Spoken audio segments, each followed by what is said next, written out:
my site is the cheapest right now. So should I just post that? And then let people know that they could look elsewhere if they wanted to for the book? Instead of posting so many links.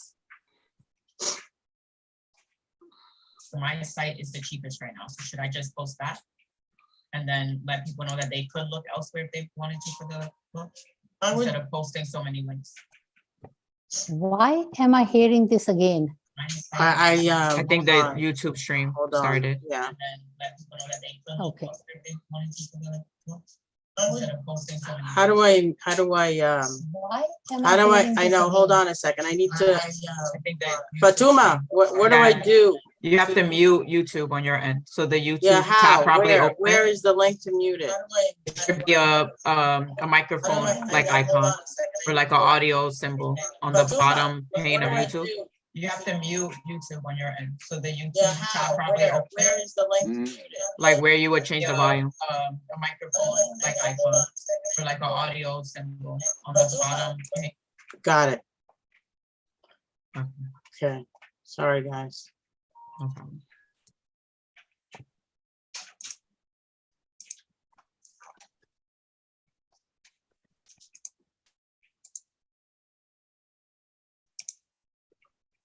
Okay. I'm ready to let people in now. Okay.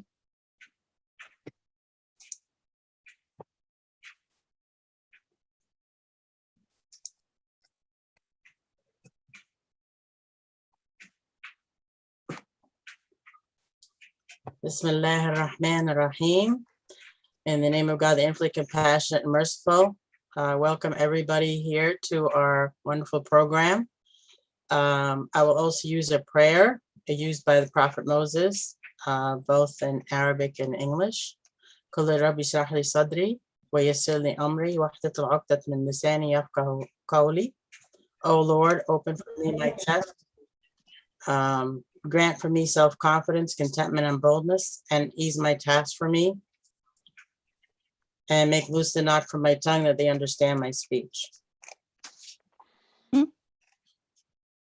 This means that I hope everything that I say today in our program, you will understand. And I will not make any mistakes, but you know, we're all human. So peace, salam, and shalom. Thank you so much, everyone, for being with us today. And what I pray will be a very informative and fruitful conversation with our guests, Sabeeha Rehman and Walter Ruby, authors of We Refuse to Be Enemies, How Muslims and Jews Can Make Peace, One Friendship at a Time.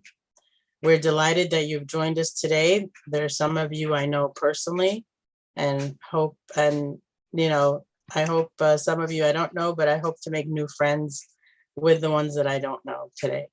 My name is Ola Nasser. I'm the founder of Our Common Beliefs that I began in March 2017 after being a victim of several horrific hate crimes in Westchester County, where I have lived for over 50 years. My vision is to share the commonality between the Abrahamic faiths from the Islamic perspective. By doing various programs and presentations on Islam, film programs, and events with authors of very interesting books like today's event with Sabeeha and Walter. By doing so, I pray that it will bring love and harmony to our neighbors. I believe that through love, education, and knowledge, we can blossom love and eradicate hate. Our program today will be until 4:30. And we are delighted that you'll be part of the conversation and cordially invite you to actively participate in the interactive Q&A session. Please note that you will be muted until the end of the program, where you will be given the opportunity to unmute yourself during the interactive Q&A session. And please keep your questions related to Sabeeha and Walter's book and their work. However, you're most welcome to ask your questions in the chat during the program. And I'd like to introduce our Common Beliefs technical assistant, Fatuma Haidara, who will be assisting us in monitoring questions in the chat and YouTube. Fatuma will go over the Zoom. We'll be going over some technical things in a little while, but I would like to share a beginning prayer with you. So just bear with me, please. And I will start sharing my screen. And you will get to see, hold on 1 second. This is an opening prayer by a reciter who is has a beautiful voice that I'm personally very fond of. And he has many different prayers, and this is one of the opening prayers that he does. It's called Al-Fatiha, which is in the beginning of the Quran. So I will just get it for you.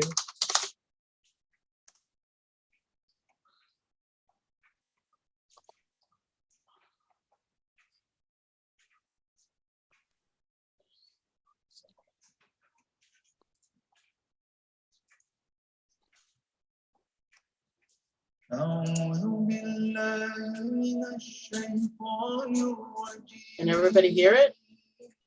Okay.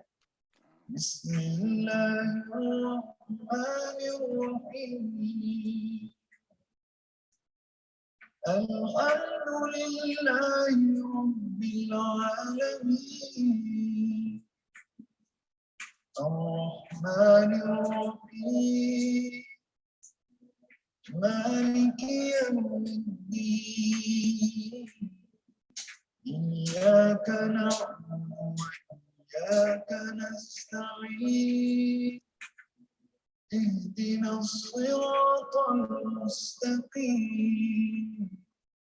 صراط الذين أنعمت عليهم غير المغضوب عليهم ولا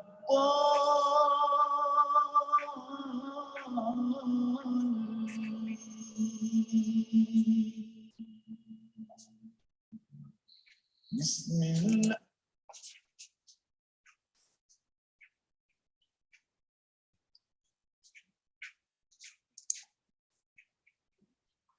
It was beautiful. I will also share with you on my website, our Common Beliefs website. And this just gives you an idea of our mission. And also it gives you all the different types of presentations. Of course, before COVID, all these presentations are in person. Many of them now are on Zoom. And now hopefully we'll be starting to do in-person presentations as we're invited into different communities and churches and synagogues and libraries and universities as we were in the past. So these are the different types of presentations we do. Islam 101, Prophet Jesus and the Virgin Mary presentation, the Islamic perspective, Hajj, women in Islam, Ramadan, angels in Islam and scientific miracles in Islam. And this is the flyer, obviously, of our presentation today. Anything that's upcoming will be in the front page here. And then there's a couple of videos here of interview I've done in the past. And then I'm an amateur photographer, so these are pictures I love to take of nature, and I add different prayers, and you'll find them here. And then, of course, we have a photo gallery. You can always take your time and you go into. And then I have just some nice, like, little information for Christian friends and our Jewish friends here that you might not have known. So take your time to look at the website later. But I just wanted to share it with you. And there's many more things on the top. There's many more, different pages on the top. So I'll pause sharing for now. And I'll have Fatuma go over the Zoom etiquette flyer that she's created to help us with this, with our presentation today.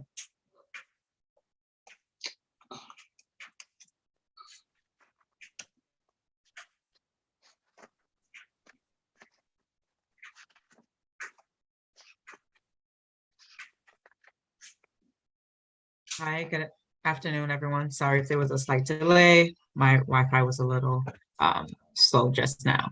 All right, so thank you so much for joining us. Just a couple of norms or etiquette that we want to keep in mind just to help the event go more smoothly. So remain muted until the Q&A at the end, as has already been mentioned.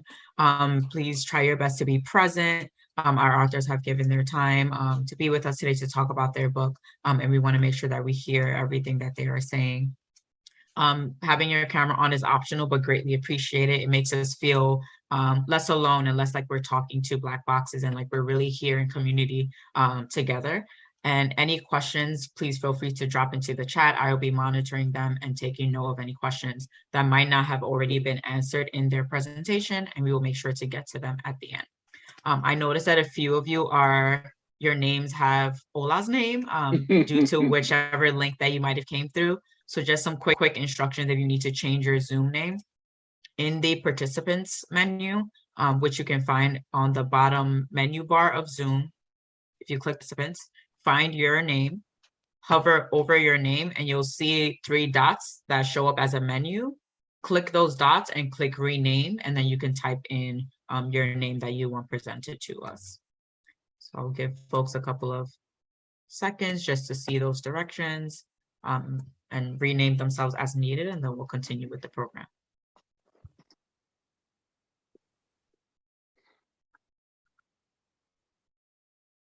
So again, you can find the participants tab between security and chat.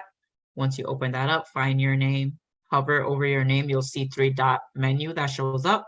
Click the menu, click rename, and then you can rename yourself. Okay, we can stop sharing this, I think, now. Great. We've also, and we have included a PayPal donation link that Fatuma will add into the chat, and we'd appreciate any help that any contributions can be for the future. We're going to start the program with a poll. It's a question that we would like you to answer, and this will give us an idea. So here we go.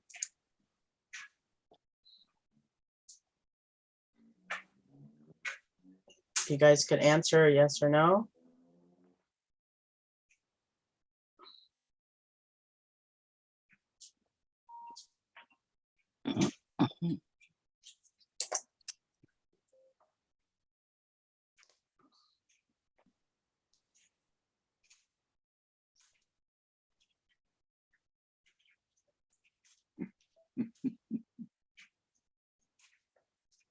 Everybody's answered? Still, people are still answering?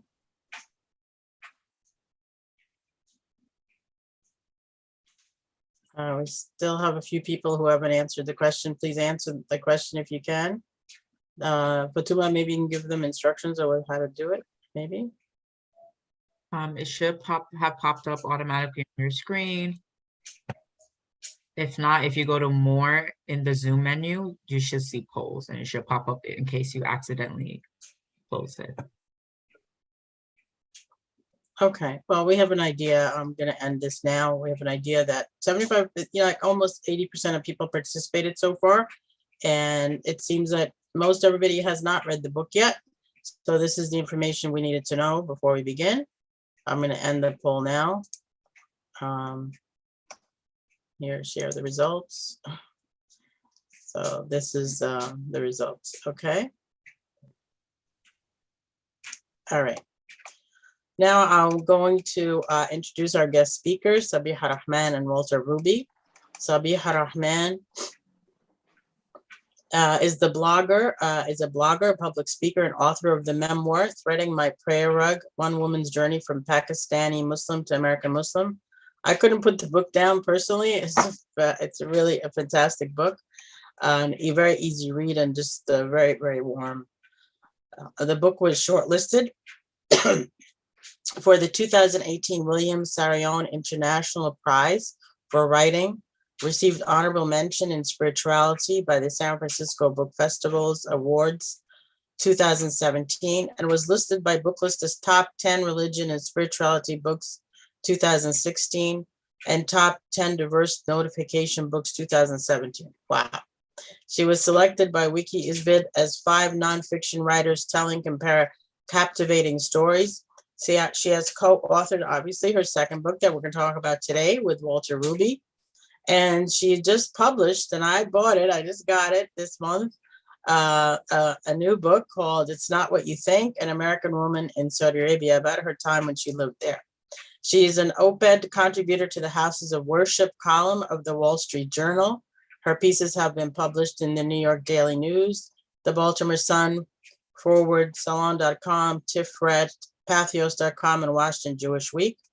Sabeeha Rehman migrated from Pakistan to the United States in 1971 after a hurried arranged marriage to a Pakistani doctor in New York. She holds a master's in healthcare administration and has had a 25-year career as a hospital executive. Her career spanned hospitals in New York, New Jersey, and Saudi Arabia. And now for our introduction to Walter Ruby. Walter Ruby had a life-changing experience as a reporter covering the World Congress of Imams and Rabbis for Peace in Seville, Spain in 2006, and decided to dedicate himself going forward to the mission of nurturing ties of communication, reconciliation, and cooperation between Jews and Muslims. From 2018 to 2017, as Muslim-Jewish Relations Director at the New York-based Foundation for Ethnic Understanding, Ruby acted as a new kind of shadchan, Yiddish for matchmaker. I'm learning a new word. Bringing together grassroots Muslims and Jews across the United States and around the world for dialogue, friendship building, and joint community service actions. He also worked to build lasting bonds between synagogues and mosques and Muslim and Jewish organizations.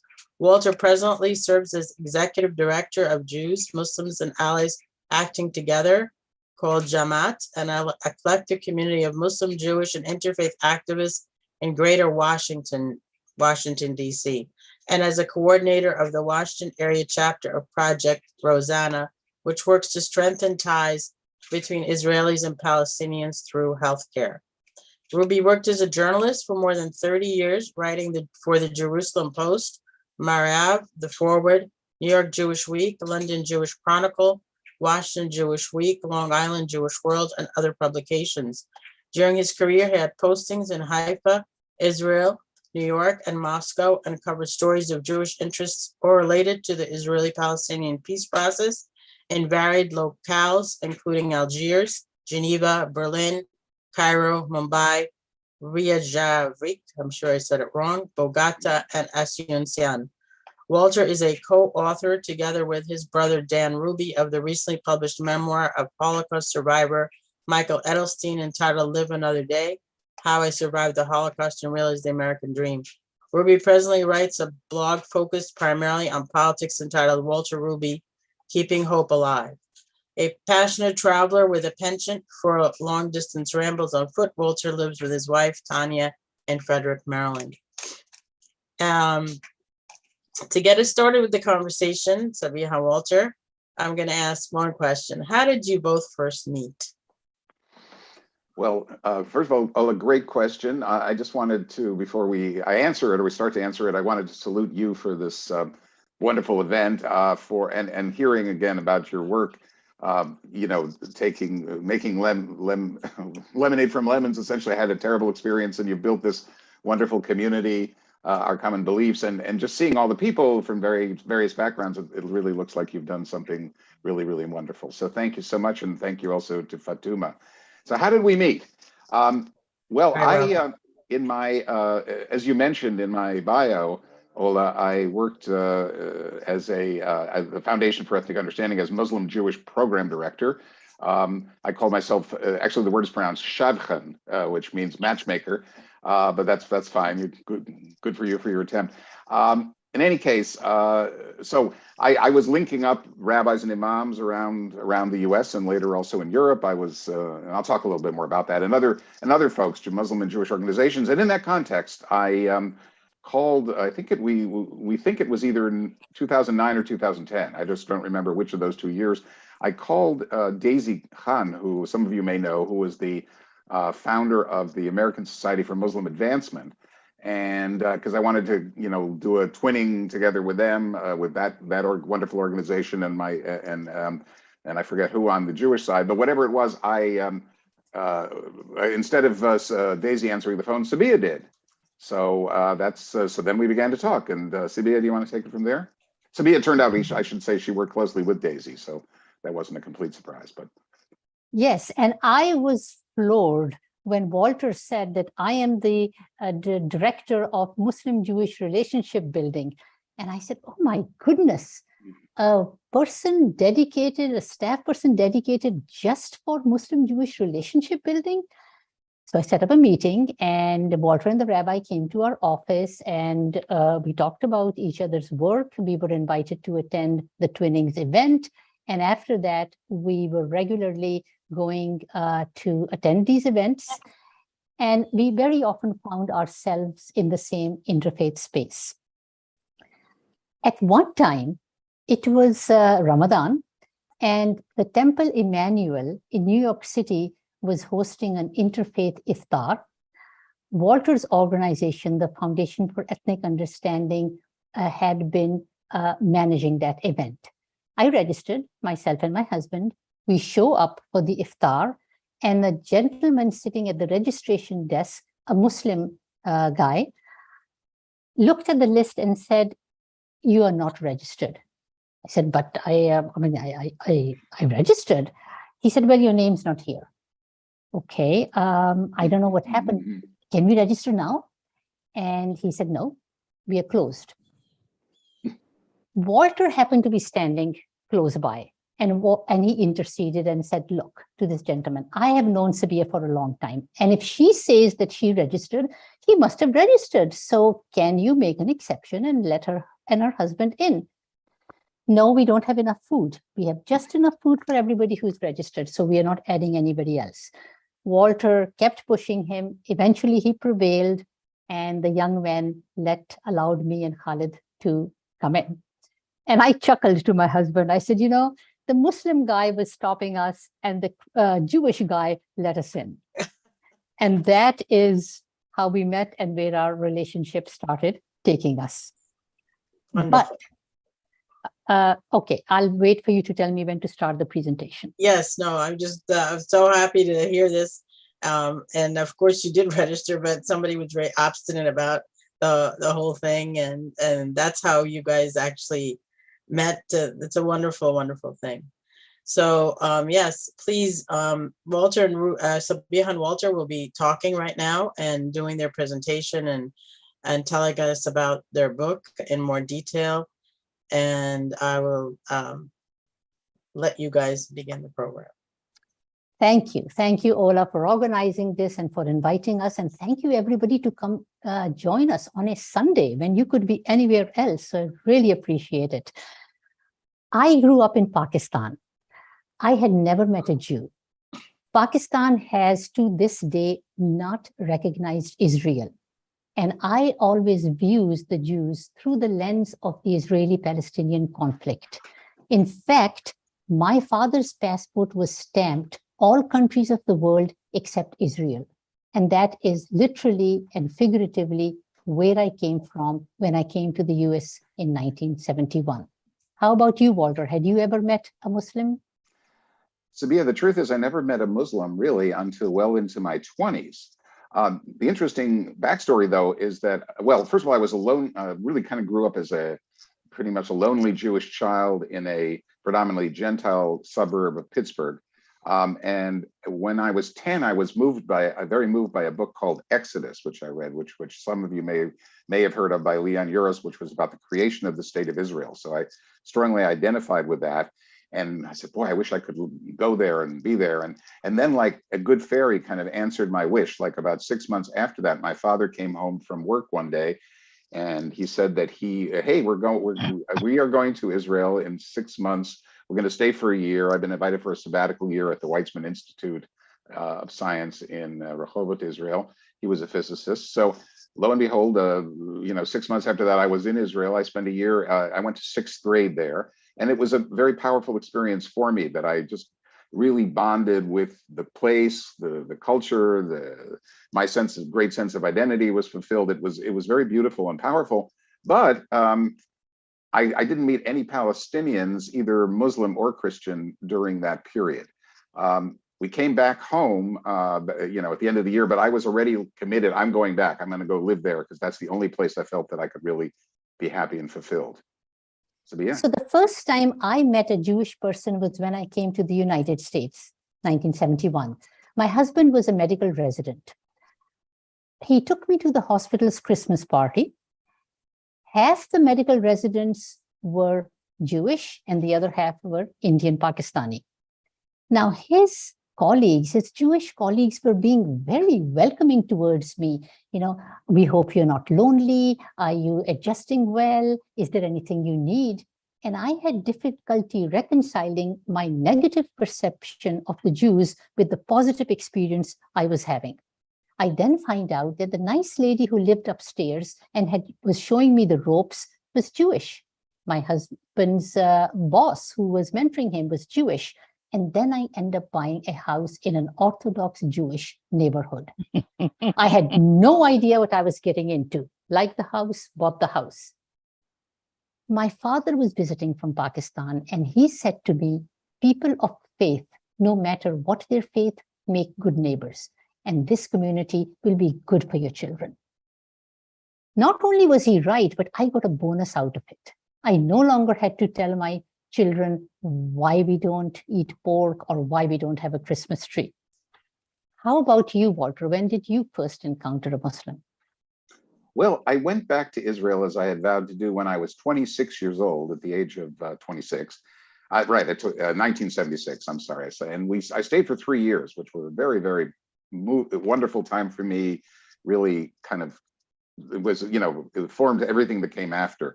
At that time, I became a journalist. I lived in the city of Haifa in northern Israel. I became a journalist, and I was covering many stories in the surrounding areas, which had a large number of villages and towns that were which were inhabited by Arabs. Sometimes you would say Israeli Arabs. Nowadays you say Israeli Palestinians. So that's an interesting thing one could talk about. But in any case, it was my first really encounter with, as Sabeeha said, with Muslims and also Christian Palestinians. But anyway, a very, very powerful and moving. It showed me two things, really. One was that, yes, there is a real problem here in terms of the Arab population experiencing discrimination. They did not receive the same level of funding from the government that neighboring Jewish towns did. So I was writing about that and many other things, and trying to present a picture of life there to my readers, who were obviously mostly Jewish, or almost entirely. Because again, I was writing for the Jerusalem Post and for also Jewish papers in the States. But that was one important lesson. And the other one that was probably even more important was I learned the transformative power of personal encounters, because it wasn't just me as a journalist and them as subjects. It was this connection happened where I think they felt very moved that I, as a Jew, was coming out to their world to experience it, to learn what they were going through, and they deeply appreciated that. And somehow those encounters, you know, turned into just discussions of everything in the world, you know, families and so many things. And I was invited to dinner many times. All of it was very, very powerful for me, and telling me that, you know, we're all human beings, and wow, I'm learning so much, and this is so important.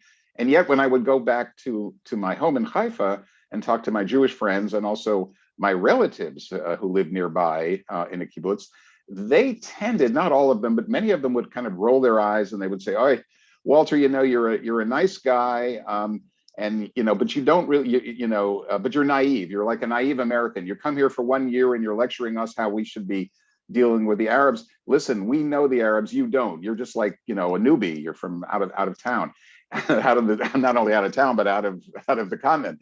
And and eventually I would sort of ask, more out of curiosity. I wasn't necessarily trying to score a point, but I would say, well, have you been to such and such town that I'm telling you about, the people in Iblin village, for example? And 90% of them would say no, or, oh yeah, once I passed through and I got gas, or I sat down in the cafe, but basically no. I mean, they had not had those kind of conversations.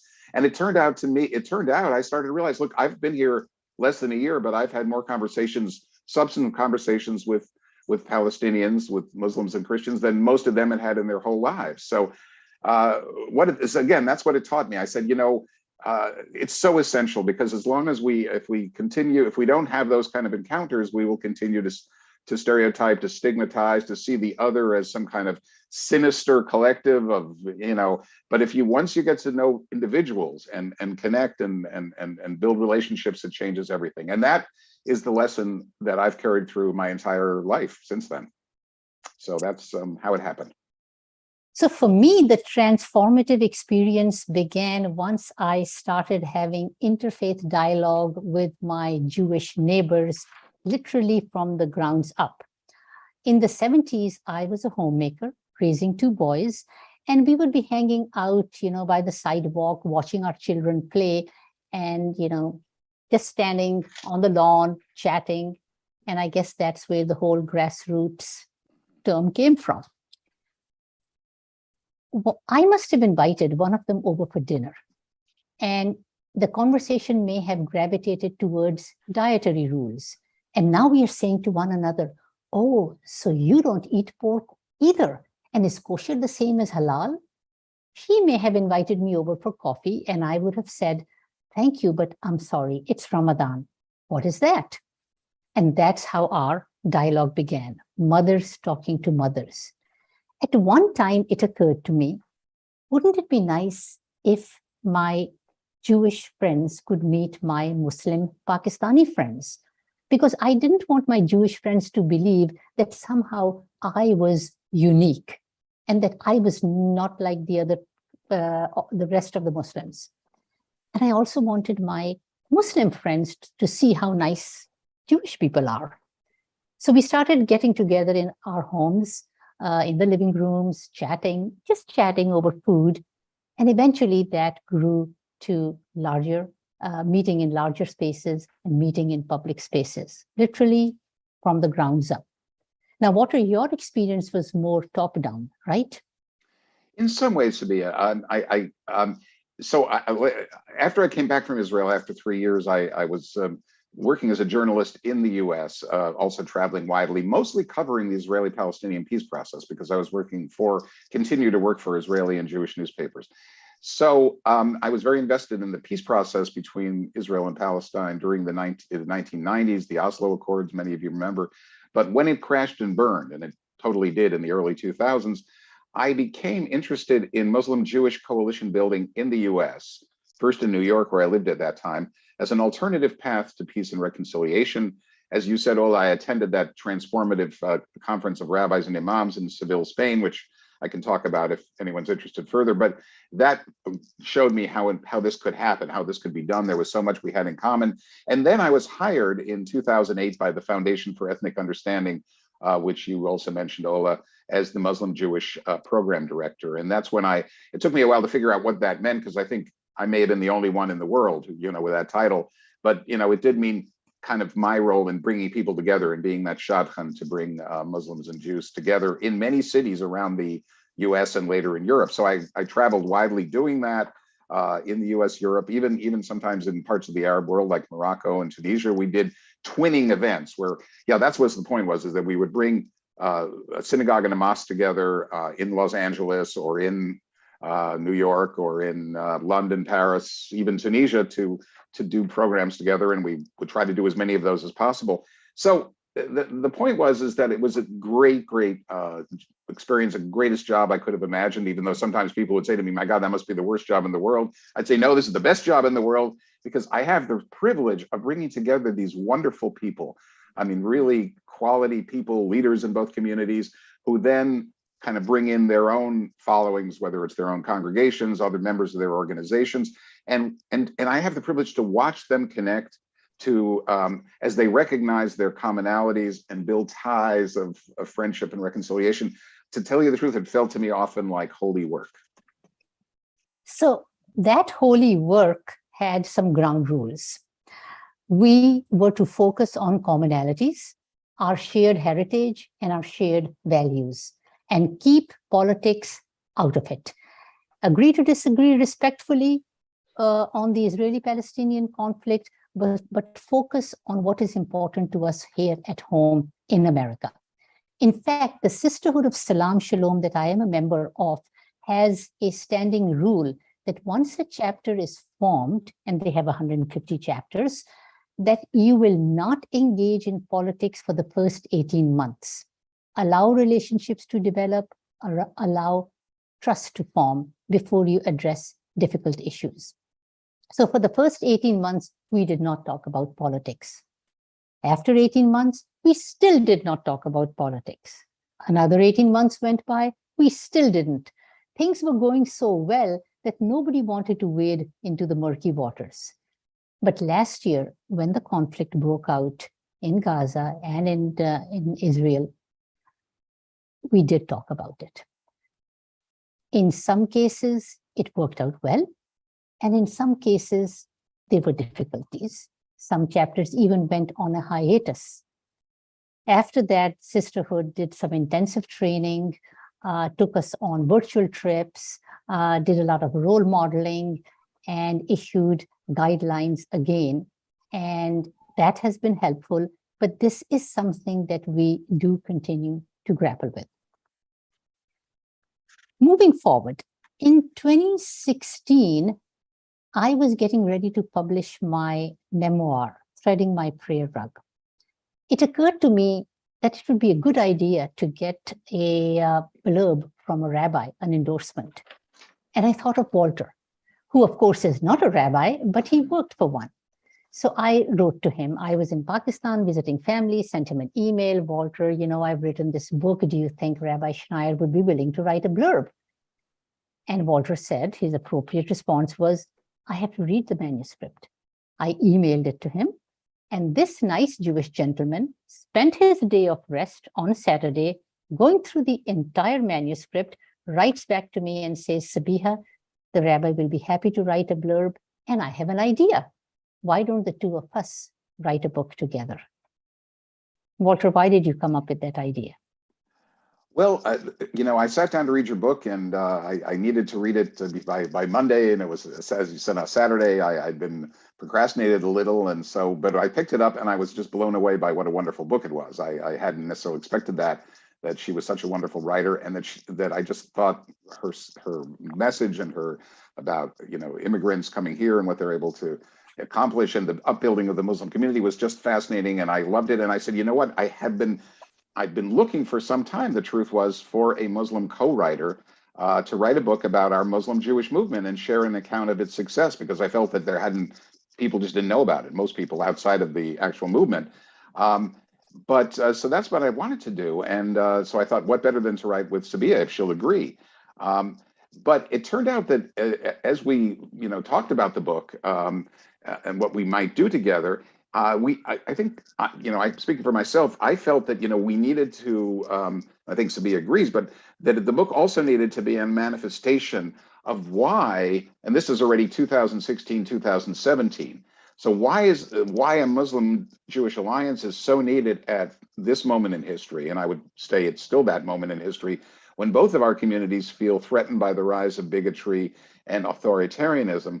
As the two largest minority faith communities in America, it's important for Muslims and Jews to stand together in support of democracy, human rights, and religious freedom, all of which make Muslim and Jewish life viable in this country. So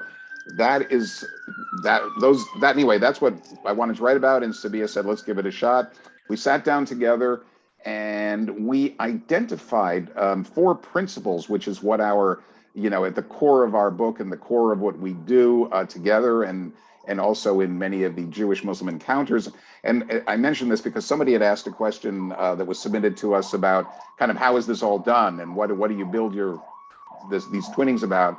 And so the 4 principles are at the heart of it. It's not the whole thing, but it's a big piece. Let us share them very quickly with you. The first one is if you save one life, it is as though you saved the entire world. And this principle is both in the Talmud and in the Quran.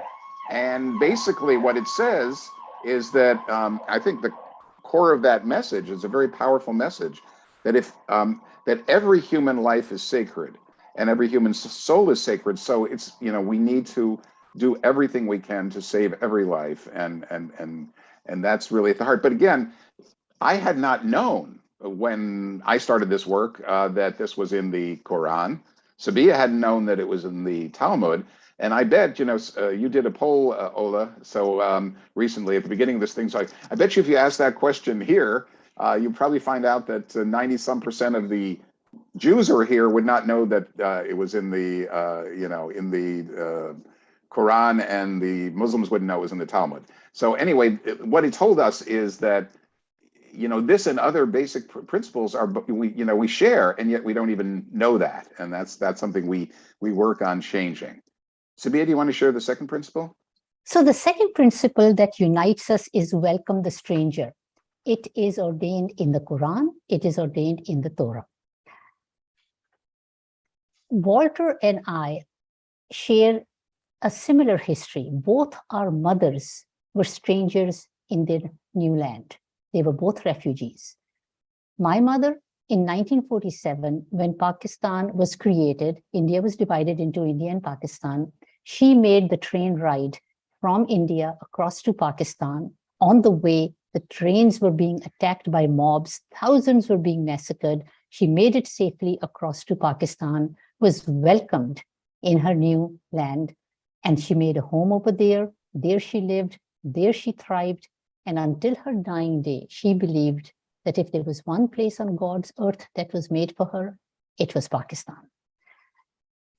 Fast forwarding to 2016, and the presidential election has taken place, and now we Muslims are feeling an existential threat.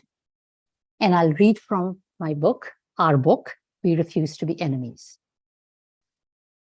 My husband got a call from a rabbi the day after the election. I have never been inside a mosque. Rabbi Warnberg said to Khalid is my husband.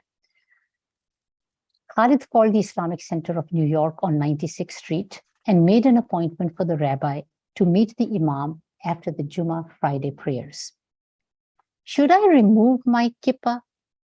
The rabbi asked as they entered the mosque. Keep it on. The rabbi was very noticeable as a Jewish person. He sat down on the prayer rug beside Khalid, listened to the imam's sermon, and stood shoulder to shoulder with the congregation in prayer. As soon as the prayer was over, people started walking up to the rabbi. Thank you for coming, they said as they shook his hand. A distinguished-looking elderly man dressed in a white shalwar kameez walked up to the rabbi. I would like to give you a gift, but I have nothing on him. He then held out his hand and showed the rabbi his prayer beads. This is my tasbih. It is a family heirloom which I treasure. I would like you to have it. And he placed the prayer beads in the rabbi's hands. In those dark days, we witnessed many silver linings. We witnessed the best of America. Wasn't it Martin Luther King who said, "Only in the darkness can you see the stars"? Here in America, the stars had clustered, shining their lights upon people of all faiths who were standing together. Walter, your mother was a refugee as well. That's right, Sabeeha. My mother was a refugee from Nazi Germany who fled at the age of 14 across the border with her own mother, across the border into Belgium. They ran off on foot, but that was only the beginning of their running, because then they got to France. The Nazis arrived there a year and a half later, and they were running from port to port trying to get out like trapped animals. They couldn't get to Palestine because the British were blockading, preventing Jewish immigration coming there. And they were having a hard time getting to America because America was basically following a principle that was then called America First, sound familiar, which basically was keeping out virtually all immigrants unless they were white Anglo-Saxon Protestants or Scandinavians. So that did not include Jews. They eventually, my mother and my grandmother, thankfully, were able to get here by buying, I guess you could say fake, or they essentially bought visas to Ecuador. And then they took a boat to New York, but they didn't want to go to Ecuador unless they would have to. They wanted to stay in New York. And my mother was held on Ellis Island while my grandmother was taken into the city by a Jewish organization, immigration organization, which called HIAS, which eventually found a New York City judge who signed this affidavit that they were his family, that they were family members, and he would take care of them. It's an interesting question. I don't even know till today whether he did have the same last name, but whether they were really his relatives, it seems dubious. Anyway, but that's how they managed to stay. My mother lived a long and wonderful life. Raised 3 children, was active in the civil rights movement, in the anti-Vietnam movement, and others. She loved America deeply, but she wanted to make it the best country she could. And she passed away in 2005. Some years later, 2018, I had the great privilege, is one of the high points of, I think, of my life in many ways, to be invited to speak at a rally in front of the U.S. Supreme Court in Washington that was protesting pleading with the Supreme Court to overrule the Trump's Muslim ban, essentially. You remember that, preventing people from almost all Muslim countries or mainly Muslim countries from coming here, and it was clearly directed at Muslims. So I spoke at that, and what I did was I just told them the story I just told you in a little bit greater detail about my mother's life, and you can read about it more in the book, by the way, than I'm giving you now. And I said, you know what? But I know that what my mother went through in those days, in those 3 years when she was running across Europe, is exactly what Muslims are going through now. In many, refugees from Iraq, from Syria, from Yemen, from Afghanistan, many of them are going through the same experiences, and they're being blocked also, as she was being in those days. And what makes me really hot under the collar is when the president of the United States sneers at illegals like they're some kind of subhumans. Well, my mother was an illegal in 1941 when she arrived here, and she was able to stay by the grace of God, and she enriched this country greatly with her life. And I'm sure that many, many, many of these people would do the same. So that's why Welcome the Stranger is so important to us. Our third principle is what we call Islah and Tikkun Olam. Islah is an Arabic word which translates as reform, to improve, a better, put society in a better position, essentially. Tikkun Olam is Hebrew for repairing the world. And these two concepts, which are quite close, really, for me, what they convey is the common moral imperative in both faiths to help those in need. So many of the twinning events we do, not all, but many of them involve service together, that we'll go out and feed the hungry together, visiting the sick and the elderly together as Jews and Muslims. And that's such a powerful, those events are always so powerful. To stand on a line, serving homeless and hungry people hot food, and to, together, perhaps a Muslim woman, a Jewish man standing together, connecting, it's very, very powerful. So that's the third one. And you want to share the last one, Sabeeha? Yeah, so the fourth principle that unites us is standing up for each other. And how it has manifested itself is, I'll just give you an example. On a bright, sunny Sunday morning in February 2017, soon after the travel ban was announced, I walked into Times Square and was surrounded by thousands of people waving posters that said, "Today I am a Muslim too," except that they were not Muslims, but they had come out there to stand in solidarity with the Muslims to protest the travel ban. I noticed an old lady in a wheelchair. She must have been in her 90s. She could barely lift her head. And I thought about what it took for her to be there.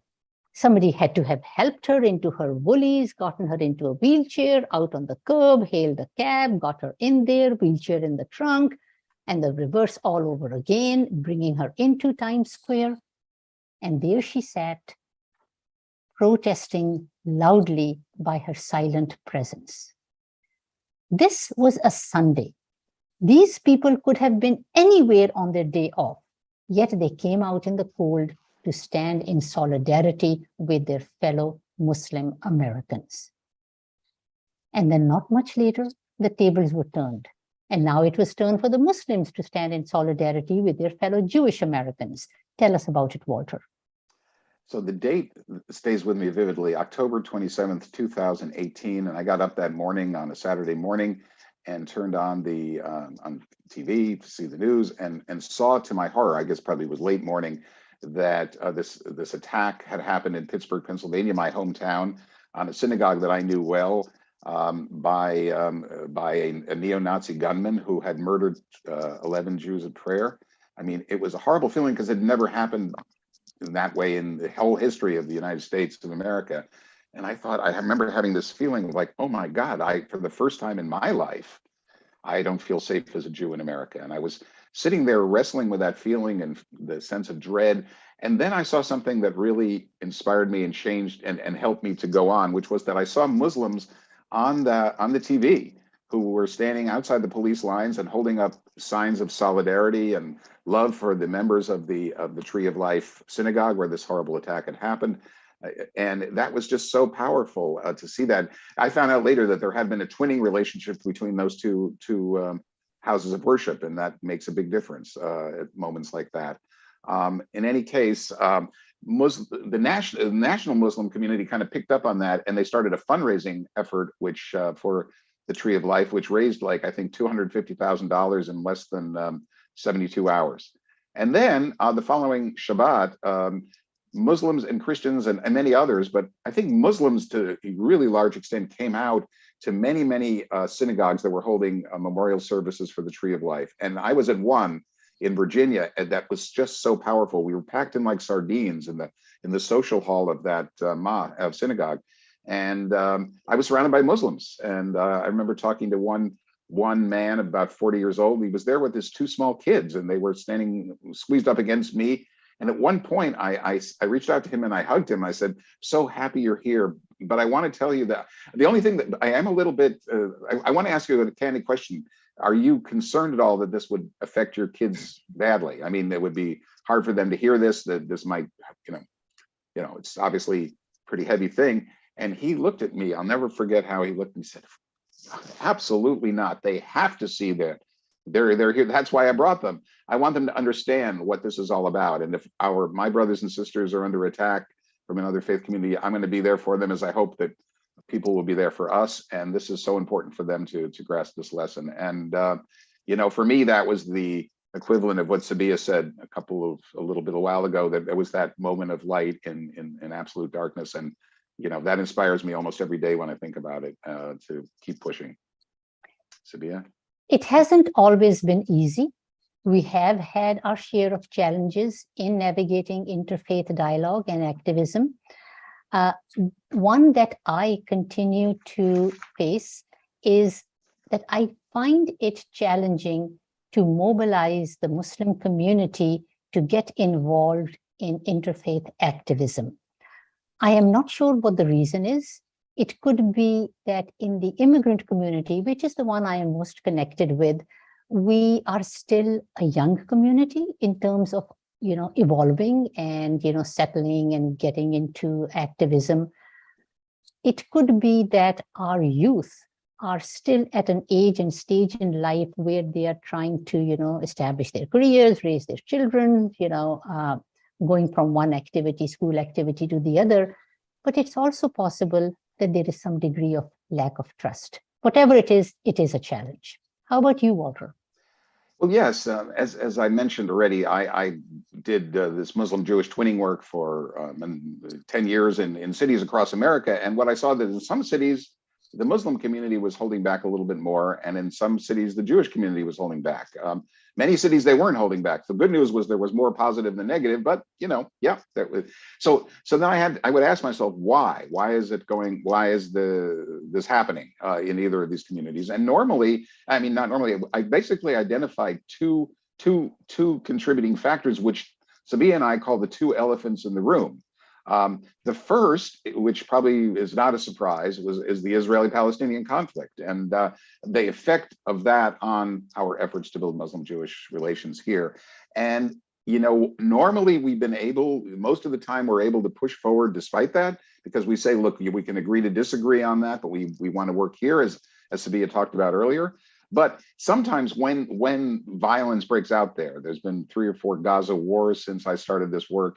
And each time that happens in 2009, 14, I think 19, 21, there's a pulling back. I can feel it. As somebody who does this work, you feel the pulling back. What's going on? So I feel it often because I know, especially in the older days, I was calling rabbis and imams saying, well, how are you guys doing with getting your twinning event together? It's already September. That's supposed to happen in November.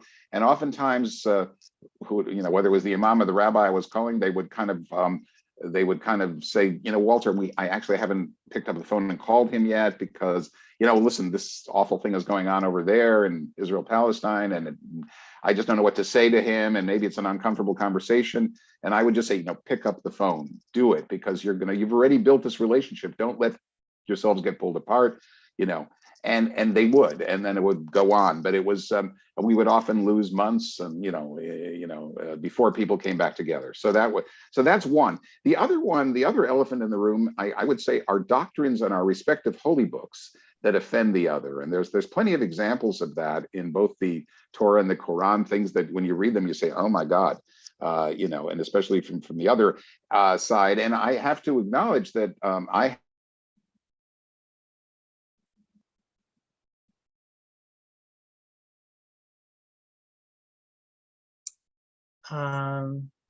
something's happening to Walter's. Okay, until he comes on, let me pick up where he left off.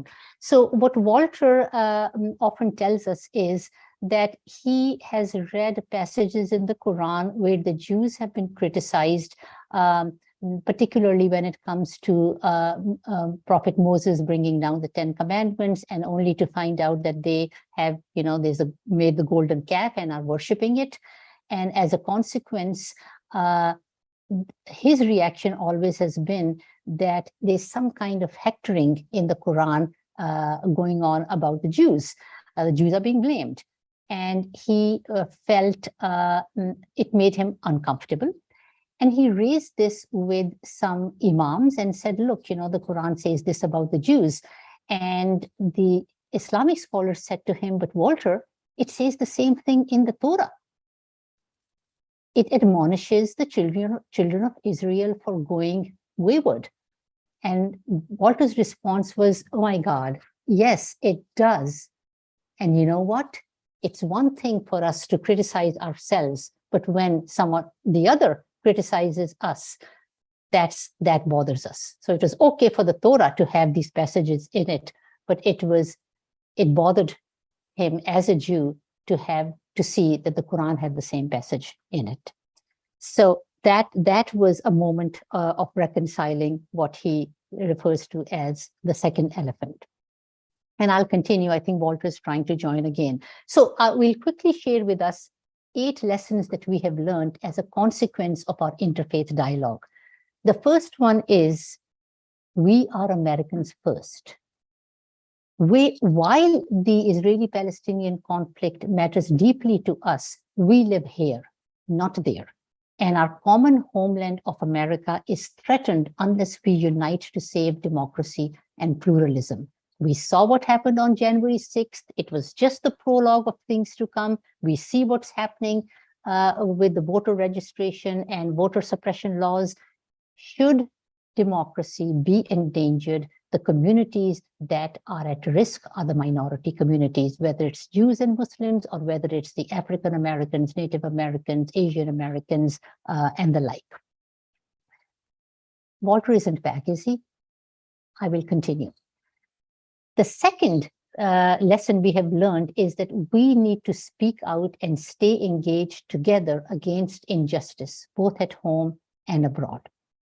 Number 3, Muslims and Jews should support the work of NGOs in Israel and Palestine that are working to improve the conditions on the ground and save lives. And one of these projects is Project Rosanna, that Walter is very much involved in. The project is about transporting Palestinian children who have cancer, need dialysis, from the West Bank into Israel to the hospitals for them to get their treatment and to bring them back, and they manage the checkpoints so that the children can go back and forth the same day. And that's just one example. There are many other activities going on the ground to bring these communities together just to improve their lives. Another lesson we have learned is, let's not denigrate or demonize people on either side. Activists like Linda Sarsour correctly demand that they be able to speak freely as proud Palestinian Americans. but we disagree when Zionists are demonized. Another lesson, Muslims should engage with mainstream American Jews who consider themselves Zionists rather than allying themselves exclusively with anti-Zionist fringe groups. Jews should engage with Muslims like Tlaib, Omar, and Sarsour. We need to dialogue with people with whom we may disagree on the Middle East issue, but with whom we agree on causes that are important to us here in America. Let's be cautious about labeling one another as anti-Semitic or Islamophobic. We acknowledge the sensitivities of both communities. Criticizing Israel's policies or political leaders is just that. It is a criticism of the leaders or of and their policies. It is not a criticism of all Jews. Likewise, being critical of leaders or policies carried out by a Muslim country does not translate into Islamophobia. Yet we need to be keenly aware of the sensitivities on both sides so that our comments are not construed as being either Islamophobic or anti-Semitic, particularly if not meant as such. Is Walter back? Can you see me? Hi. Yes, Walter. Okay, so I continued with the lessons learned, and I'd like you to pick up on number 4 and number 5. I have covered the rest. Okay, folks, I apologize. I don't know what happened, but suddenly I noticed I was frozen. So number 4 and number 5. Okay, so the fourth one is we should allow others to speak up if whether or not we agree. And I was that there are many people in the Jewish community, myself included, who don't like some of what Representative Ilhan Omar or Rashida Tlaib have said, but I do believe also that they have the right to advocate for Palestine in the Congress of the United States in the same way that so many Jewish congresspeople and congressmen and senators have advocate for Israel, and so there has to be an understanding of that. So that's number 4. The other one I think, which is very important, is that we cannot allow the Israel-Palestine conflict to be weaponized in ways that drive our communities apart, and that happens in many different ways from both communities. I want to share one that's just going on right now, so it's so I think it's instructive, which is that here in the greater Washington area, there's a big county called Montgomery County, Maryland. And right now, the Jewish, some of the organized Jewish community, like Jewish Community Relations Council, for example, and some of the synagogues have been pushing the Montgomery County Council to recognize, to not only to denounce anti-Semitism, which I think is fine, but to recognize what's called the International Holocaust Remembrance Alliance definition of anti-Semitism. They say you need to recognize this definition. And the definition, I think, is problematic because it gives a sort of a standard definition of anti-Semitism, but then it says, here's some examples of what might be construed as anti-Semitism. One of them is not recognizing the right of Jews to have a state. And then there's another one, which I find troubling, which says that if you criticize Israel more than you criticize other democracies, well, that might be anti-Semitism. The effect of that, obviously, is to make, to kind of impose a stigma of anti-Semitism to many people of different faiths, obviously including Muslims who may strongly disagree with Israeli policies toward the Palestinians, for example. So I know that I've gotten involved in this whole issue, and we're pushing back and forth, and some Jewish groups are pushing this, others are against it, and my group, which is called Jews and Muslims and Allies Acting Together, have taken a strong stand against this. But this is the kind of thing, and there's many others, as I said, from both sides, that really drive us apart, and we don't need this because we don't necessarily have to agree on everything over there. We want to engage it, and as Sabeeha said, but we live here, as she pointed out, and we've got to big order standing together against the rise of authoritarianism and bigotry and what is often more and more being called Christian nationalism, which we can talk about. But in any case, it's important to work together. All of our minority communities of various kinds, or we may all be lost. So that's it. So with that, we close the formal part of our presentation. Thank you very much for listening, and please consider getting a copy of this book. We have barely touched the surface in this presentation. The detail is all here. We Refuse to Be Enemies: How Muslims and Jews Can Make Peace, One Friendship at a Time. And Fatuma will be putting up the links to all the retail outlets, but it's available everywhere. So I'll turn it over to you, Ola. Thank you. Thank you so much, Sabeeha and Walter. You have really opened all of our minds and our hearts and the work that you do together. And I'm just kind of absorbing everything that you said, and it's just wonderful, really. Thank you so much. So to be fair to everybody who took the time to submit questions when they were registering, I'm going to ask those questions first. And one of them they've already answered. And then we're going to open it up to everybody who can ask questions. And I have also some other questions to ask, but we'll see how it goes. Hopefully you guys will be ready with lots of questions. So the first question that somebody had pre-submitted was, what has been the role of both of you as authors in the occupation of Palestine? I think you both, talked about that a little bit, but I guess they wanted to know, like, whatever. You can answer that question and see how it goes.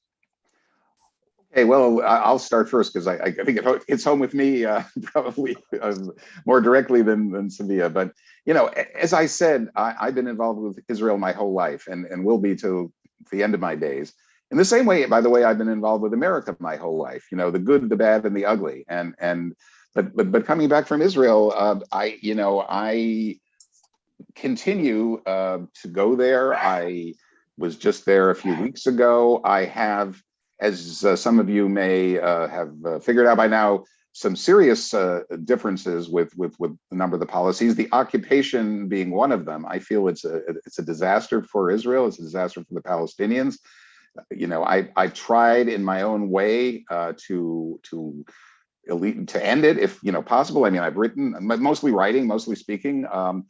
Haven't been terribly successful, but I remain engaged, but on the other hand, I think what I do want to say is I don't want to demonize either side and say, I was just last night at an absolutely wonderful play by a director named Ari Roth in Washington, D.C., basically on this theme and, on many of these themes, but basically he said is, that there are multiple truths in all of this. And I can say without reservation that I oppose the occupation and I oppose oppression and violence from either side. But there's beauty on both sides. Neither side is the good guys, the bad guys. Neither side are the angels or the devils. And if you love both sides, as I do, you try to make a contribution toward reconciliation. So that's what part of what my life work has been about. That's wonderful. Just wonderful, really. I mean, to be involved in that on the ground and to have, that communication is really vital. I always say that, getting to know people on an individual level, getting to know your neighbor, getting to break bread with people always is the beginning before you can talk about anything serious. The other question that we have here is, are there the differences between Jews and Muslims based more on political differences than on religion? And does it make a difference for the potential of friendship if the Jewish person comes from the Orthodox or Hasidic belief? So I'll answer the first part, and Walter, you can take the second part. In my opinion, yes, the differences are primarily political, particularly in this day and age. We really don't have much differences in our faith traditions. We have kosher, we have halal, we circumcise our boys.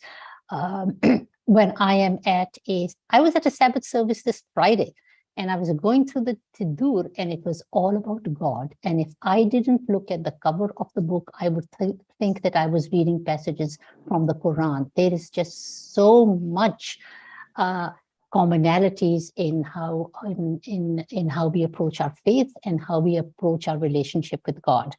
So the differences that we have today are primarily political, stemming from the conflict in the Middle East. Now, regarding the Orthodox Hasidics, Walter, you're better positioned to answer that. Yeah, so I think there are some differences in, members of different parts of the Jewish faith, Reform, Conservative. We say Reform, Conservative, we have Orthodox, and then we have, I guess, Hasidic. I mean, it's a very rough breakdown. And then there's Jews who don't go to synagogue at all, like myself, but are very deeply engaged in this work. So I would say that secular, Reform, and Conservative Jews tend to be more open to this because they're more focused on outreach and connecting with other members of our larger society. I certainly have known quite a few wonderful Orthodox people, Orthodox rabbis in particular, who have been involved in this work, including my Rabbi Mark Schneier, who was my mentor, who actually was the founder of the Foundation for Ethnic Understanding, as Sabeeha mentioned. And so as an example, so then there are others, wonderful rabbis in that regard. As far as the Hasidic community, which are the Jews that wear, are in black, they wear payas. You've seen pictures of members of the Hasidic community, let's say in Borough Park, Brooklyn, or in upstate New York in the Rockland County. They tend to be very, very insular in their approach. I mean, they remind me a lot of the Amish, honestly, that really live in their own world. So that they tend, there is one wonderful Hasidic rabbi in London, and I'm blanking out his name to my embarrassment, but he's done incredible work with the Muslim community in East London, where many Hasidic Jews live side by side with Muslims. But he's one of the few that I know. I have to be honest about that. Yeah, so that's how I would answer that. So I just want to tell you, say something to somebody. Hold on, I'm sorry. Okay, I just remembered. I apologize, but I just remembered his name. I don't want to forget it again. Herschel Gluck is his name. The guy I was telling you about, Rabbi Herschel Gluck, one of a really inspiring human being. So I'm sorry. Yeah. That's so wonderful. That's so wonderful, really.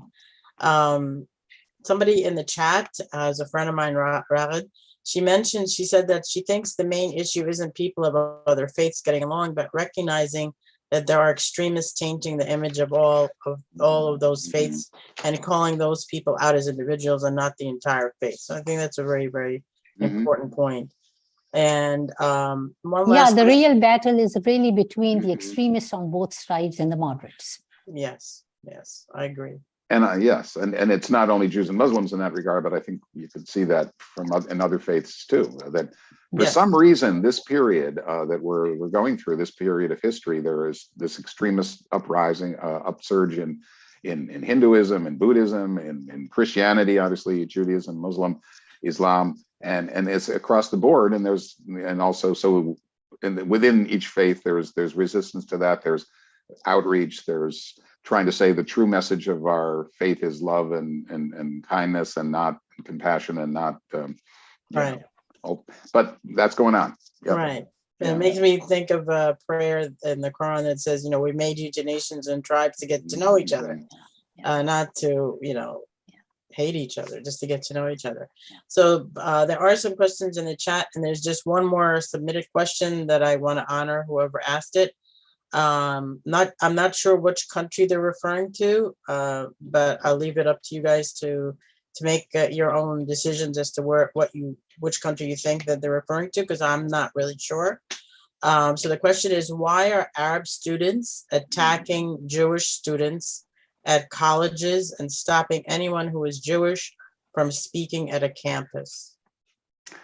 So my understanding, I mean, I believe the question is about the United States, because I know there is a lot of concern in the Jewish community about anti-Semitism on campuses, and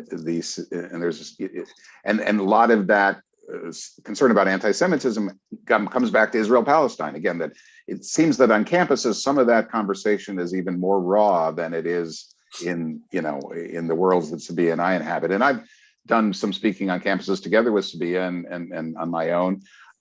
So I think there is a problem. I think that sometimes, anti-Zionism can bleed into anti-Semitism, and there's a number of fairly prominent Muslims who have said that Muslims should only engage with non-Zionists. I think Sabeeha mentioned this, not with Zionists, because Zionists are really the enemy. And I want to say, every time I hear that, I just want to say, hello. Well, 90% at least of American Jews are Zionists in one form or another. They support the right of the state of Israel to exist. And so if you're only going to talk to the 5%, you're not going to get very far. But having said that, I am also very concerned about this perception that somehow anti-Semitism is sweeping the college campuses, because I think that's a vast exaggeration. And I was very, very offended to read just recently that there's been charges, and again, using this International Holocaust Remembrance Alliance definition of anti-Semitism, based on that, the US Education Department under President Trump has accused, and I think even since Trump, it's still going on, is accusing certain campuses of, creating a hostile atmosphere for Jewish students. I don't think that's true. But an example of that, the guy that was doing this inside of the Department of Education under Trump is a guy named Kenneth Marcus, and he recently said that UC Berkeley has become, quote, a Jew-free zone. I mean, very, very loaded, very heavy. And what that's based on is that there's a number of clubs, I believe, on campus that said, we are not going to invite Zionist speakers to our, somebody who wants to come and advocate on behalf of Zionism. We don't want to hear that. Does that make me feel good? No, it definitely doesn't. And I think that's a mistake for the reasons I just said. But to go from that to be that Berkeley is now a Jew-free zone, even though actually much of the, I think the chancellor at Berkeley, the provost, and then many of the, much of the faculty are all Jews, and yeah, it's a Jew-free zone. Come on, give me a break. But that's the kind of stuff that's out there. So that's a concern to me. Yeah, it's not the appropriate wording to. No. I mean, it's just very hurtful. That's like almost saying it's a Muslim-free zone or Arab-free zone or whatever. I mean, that's right. Really, that's not right.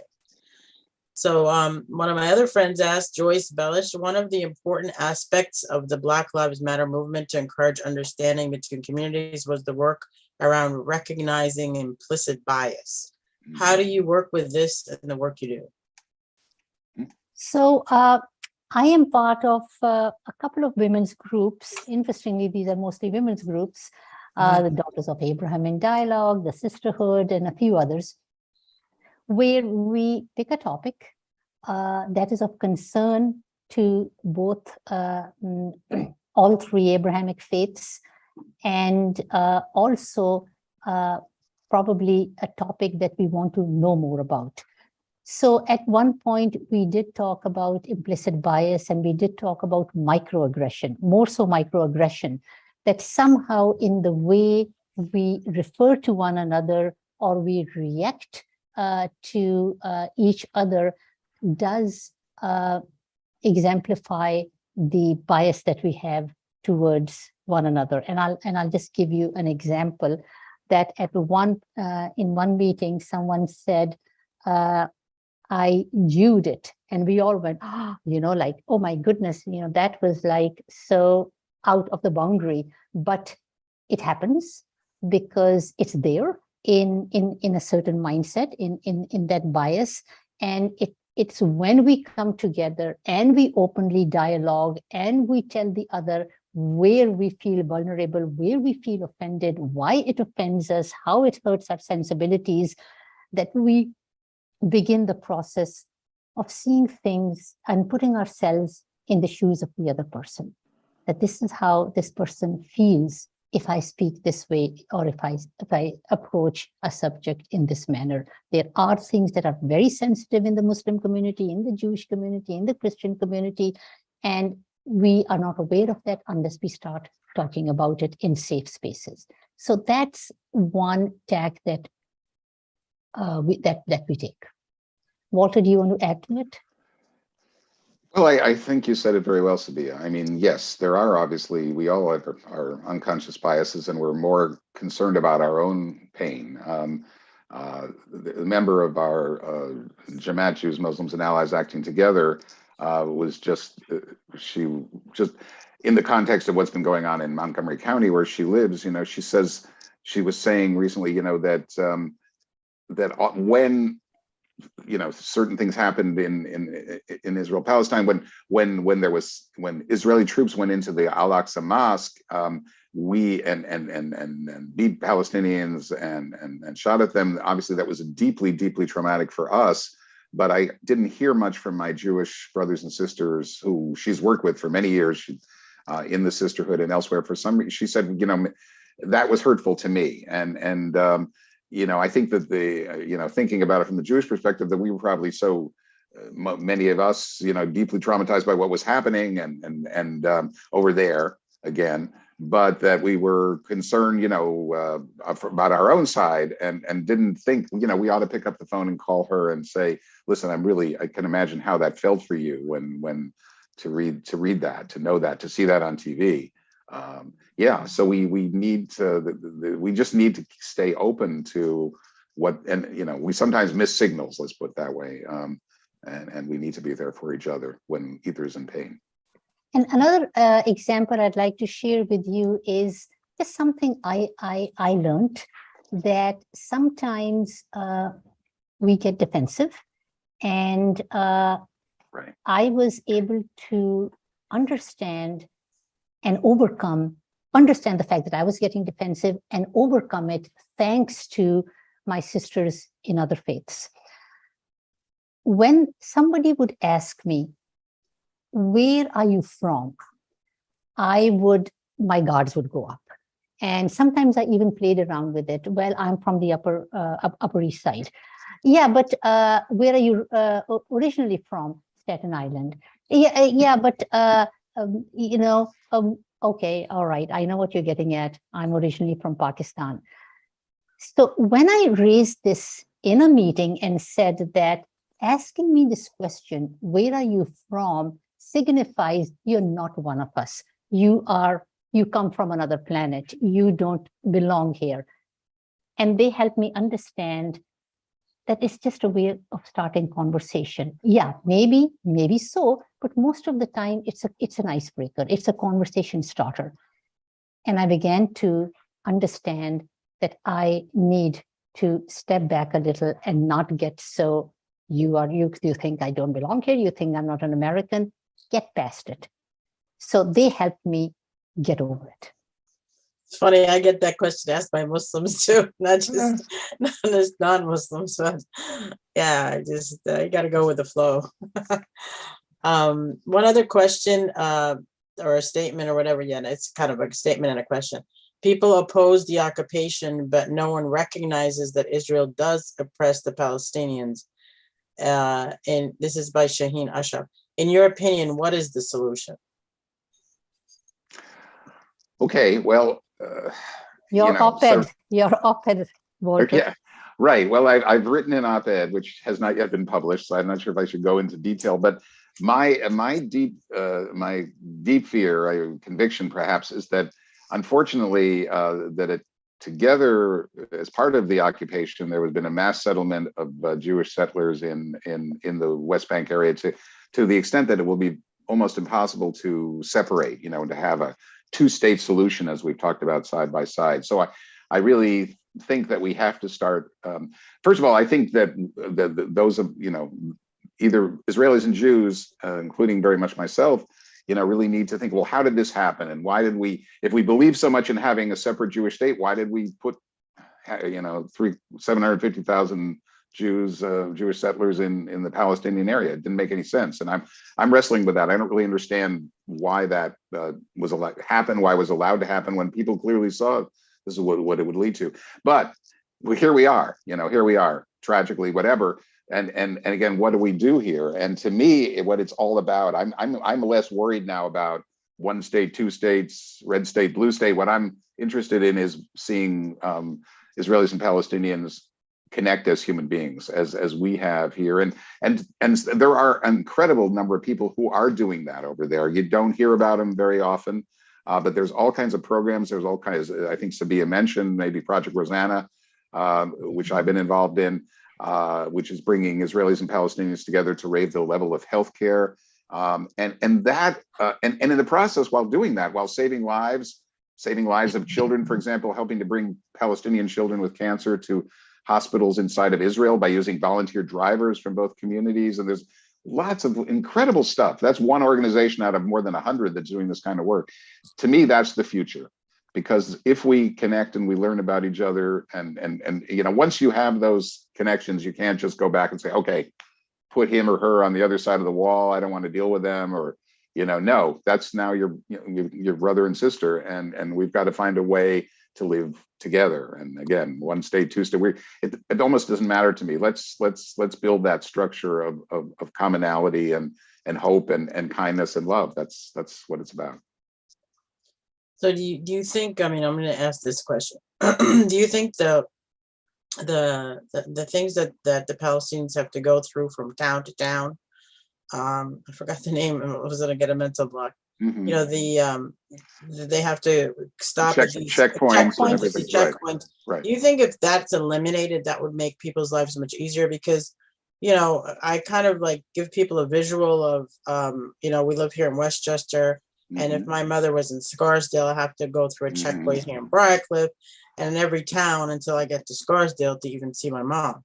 So that's like, living in a day-to-day, so difficult for people, and it's very humiliating, actually, to them. So, do you think that at least could be a step to help eliminate and make people be able to be freely able to go and see their families? I mean, to me, I think that would be a real beginning step to, possibly 2 state, 1 state, whatever the solution is, but to get people to not have to go through these humiliating checkpoints. And that it almost, to me, like when you look at it, it's almost like they're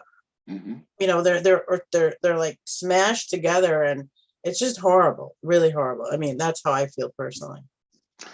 I couldn't agree more, Ola. And having just been there a month ago and having gone through some of them, of course, I could waltz through. I waltzed. I walked through the wall from the Israeli side into Bethlehem.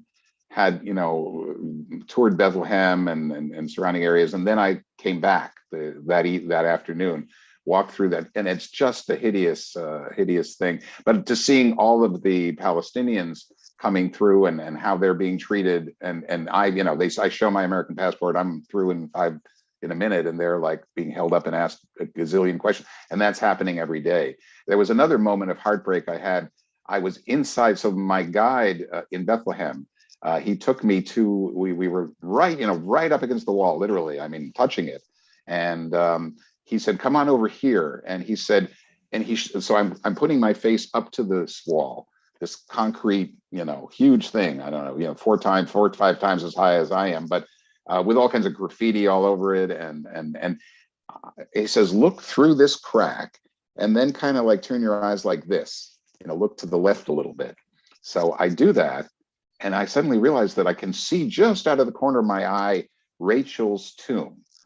Now, Rachel's tomb is, for the biblical Rachel, and it's a tomb that I remember visiting 40 years ago before all that stuff was there. And, it was just outside of Bethlehem. It is just outside of Bethlehem, but now Bethlehem is blocked off. You can't even get there. But this tomb is sacred for both Muslims and Jews. And so basically, there, if you're living in Bethlehem, you can't get there, or anywhere in Palestine, unless you get all kinds of permissions and, Just one example. It's a horrible thing. It's a horrible thing. It's based on fear, and obviously there have been, you know, many suicide bombings that took place in 2002, 2003 that led to the decision to build it. But it has a kind of sadistic quality and hurtful quality and humiliating quality, as you say, Ola. That would be absolutely, yes, I would begin dismantling. I would, you know, while making, you know, it's, I think almost any Israeli will agree that much of it could be dispensed with without really endangering security. So, And I've please been do. through the checkpoints, and I know the feeling. No. So what did you experience? Humiliation. Hmm. Yeah. And then how about the wall? Do you think that would also help, like kind of like knocking that down like the Berlin Wall?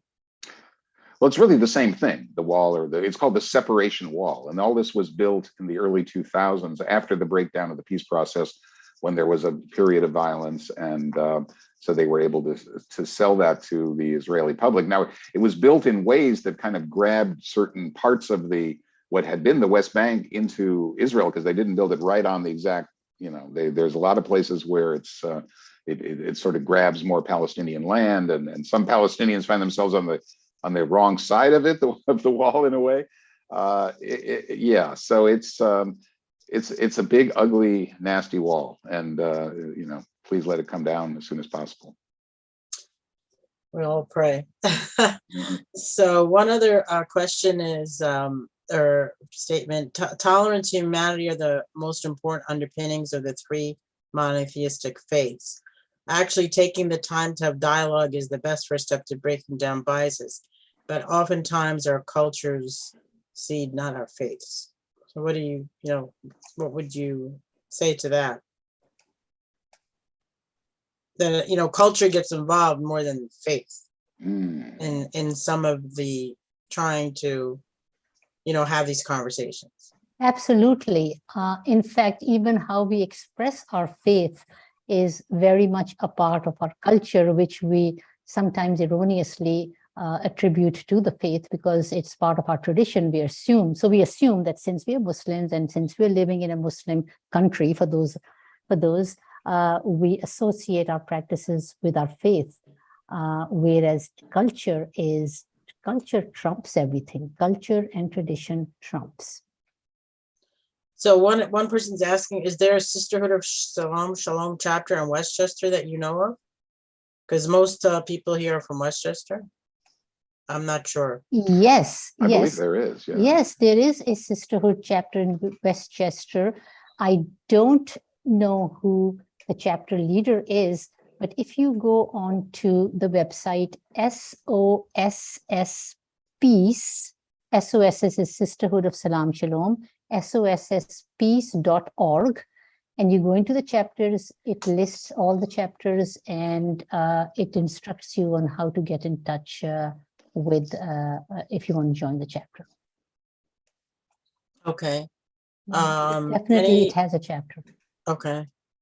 I'm just going through the chat here to see if anybody has any questions. And if anybody wants to ask a question, please feel free to, there's a reaction button. Fatuma, maybe you can explain the reaction button so people can raise their hand. So I could see your hand raised kind of through the reaction button. And then, you know, you could, I can call on you, you can unmute yourself and ask the question directly, as I'm looking in the chat here to see if there's any others. And while you're doing that, I just want to add that listening to Walter and I talk, you must get the feeling that we agree on everything, but we don't. And in our book, we have a chapter called, I think one is the Palestinian-Israeli conflict, and one is the Quran anti-Semitic, is the Torah genocidal? And in both these chapters, we debate, we have our disagreements, we don't see eye to eye, but we hear each other out and we move on. that's very important. That's very important. So I hope I've interested you in getting the book. Yes, yes. We put the links in the chat to all the ways you can get it. And I believe Fatuma has her book company and bookstore online, and her pricing, I think, is the cheapest from all the links. Wow. But Fascinating. yeah, somebody mentioned here, my Raled also mentioned, also Palestinians can't visit home, like Palestinians, I guess, maybe living without a passport from another country approved by Israel. They become estranged from their homeland. So that, just wanted to, and also, they could be Muslim or Christian, because there's a lot of Christian Palestinians also, not just Muslim Palestinians. And is there any kind of organizations that are helping Palestinians? And then she mentions, somebody mentioned something, there is an organization called Torah Tazidik. I'm not sure. I'm not sure. I saw that, which would be in Israel. It sounds like an Israeli organization, Torah Tzedek, justice of the Torah is what that justice, Torah justice. And again, I don't know that organization, but there are so many that are working for reconciliation, and some of them focusing on different issues. And so, again, I think to the extent that we can support those groups together, or one or more of those groups, I think that's very, very a way toward reconciliation here as well. And it also allows us to address that. In other words, when we face that elephant in the room, the Israeli-Palestinian conflict, instead of saying, A, okay, well, we're not going to talk about it because we might disagree, or B, having the big and kind of getting into a fight and maybe alienating each other, and that the third alternative is to work together to support the work of reconciliation over there. And there's many ways, and it could be financial, it could be helping to publicize those efforts.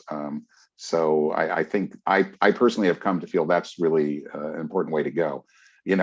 Helping. So we're making a contribution over there, even as we're working to strengthen our relationship here. So somebody didn't change their name and is using my name for some reason. They Your name is very popular today. Yes. How many I have no idea. But so whoever that person is asked the question, how would you respond to someone who says that the United States is a Christian nation? Sabeeha, do you want to start? Well, let me then. I'll start. I mean, but it's not. Okay, go ahead. It's not, yes, right. The Christians are in majority, right? But it is, and it may have started, with only Christians as laying the foundations for what we know as the United States. But now it is very much an interfaith country. Very much so. We have people of all faiths over here, and whereas Muslims account for only 1% and Jews for probably 2%, Walter, correct me if I'm wrong, we have a growing Hindu majority, Hindu population here, and we have Buddhists in amongst us. So for us to be a United States, we have to recognize people of all faiths if we are to be united as a country. So that's my take on it. But Walter, go ahead. Well, I'll just throw in a little history, something that's obviously the First Amendment, which recognizes freedom of religion for all people, and a separation of church and state. So there's no official church. So there's no to say that this is a Christian nation to imply, which many people now are wanting to say that. Groups called the Christian nationalist groups, and that there is a strong tendency in that direction, which also goes together with bigotry against our two communities. And the other thing I would just say is in the year 1791, 2 years after the U.S. Constitution was adopted, President George Washington came to the synagogue in Newport, Rhode Island, one of the oldest, which is still there. It's the oldest synagogue in America, and he gave a talk to the congregation, and he said, "You are welcome here. Basically, people of whatever religion, we have freedom of religion here. People of all faiths can worship in America without feeling that they're, doing something wrong, or and that was a very, very important statement that President Washington made, which was not only to the Jewish community but to all communities. So that's what America, I believe, is supposed to be, but we have to fight hard to keep it that way. Yes, we should all read the Declaration of Independence. That too. That too. Right. Yeah. Right. You mentioned in the chat, Walter, that there's an organization called Rabbis for Human Rights. It's Mhm. another organization that's working a lot in Israel towards peace. So Joyce is asking, we need to know who those groups are. Is there a list somewhere? How do we get the publicity here in the United States? So. Yeah, I mean, I know people from Rabbis for Human Rights, and yes, they're doing very important work in as rabbis, as Jewish rabbis, to prevent oppression and against Palestinians in the West Bank. There certainly are lists of those organizations. I mean, I don't have, and I'm trying to think where I could maybe come up with a list that gives you, maybe I'll try to do that. Maybe send it to you, Olaf. But yes, I don't have it right at the tip of my fingers. But Rabbis for Human Rights is So to me, a wonderful organization. These people, rabbis going out and putting their bodies on the line, sometimes standing with Palestinians when there's efforts to expropriate land by settlers, and when settlers have sometimes gone out and cut down olive trees belonging to Palestinian villagers, Rabbis for Human Rights and supporters, the rabbis and others, have gone out and replanted those trees, and so they are a wonderful organization. So I have a question that I'd like to ask both of you. Can you tell us of one or more experiences where you truly have gone out of your comfort zone? In what way? Whatever way. I mean, I'll give you an example for me, okay? I was invited by a local friend here after the Pittsburgh massacre that happened to go, and she's a Jewish friend who lives in my town, and to go and speak in a temple that I didn't even know existed and didn't know anybody there, and I had to just go cold. And, for me, I just knew it was the right thing to do. And, but it was, going and talking, and I have no idea who the audience is. Like, I don't know the people there. I didn't know the rabbi. He invited me to speak after she connected the two of us. And I had to speak the next day, like literally. And so I freed my whole calendar because I just knew this was an important thing to do. And so that's one example of, for me, going totally out of my comfort zone. I mean, I know my local synagogue because I live right across the street from one, and I know them well, and I know other synagogues, but I'd never been to this synagogue.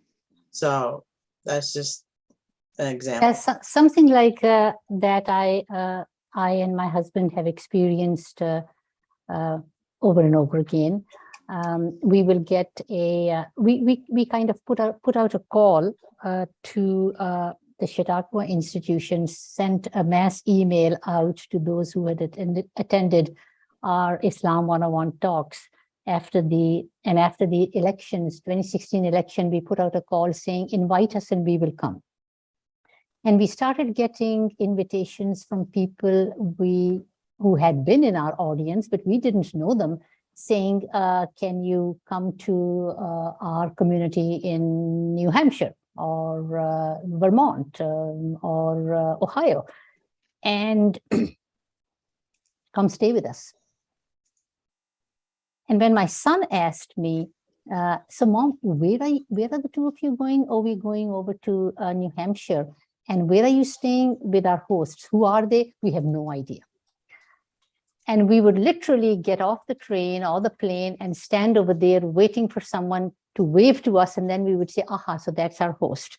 And sit in their car and drive over to their house, stay in their home, them taking us next day, whether it's their library or synagogue or church or community center, to give a talk to people who we had no idea who they were, what their leanings were, what their ideology was, but they had welcomed us into their space.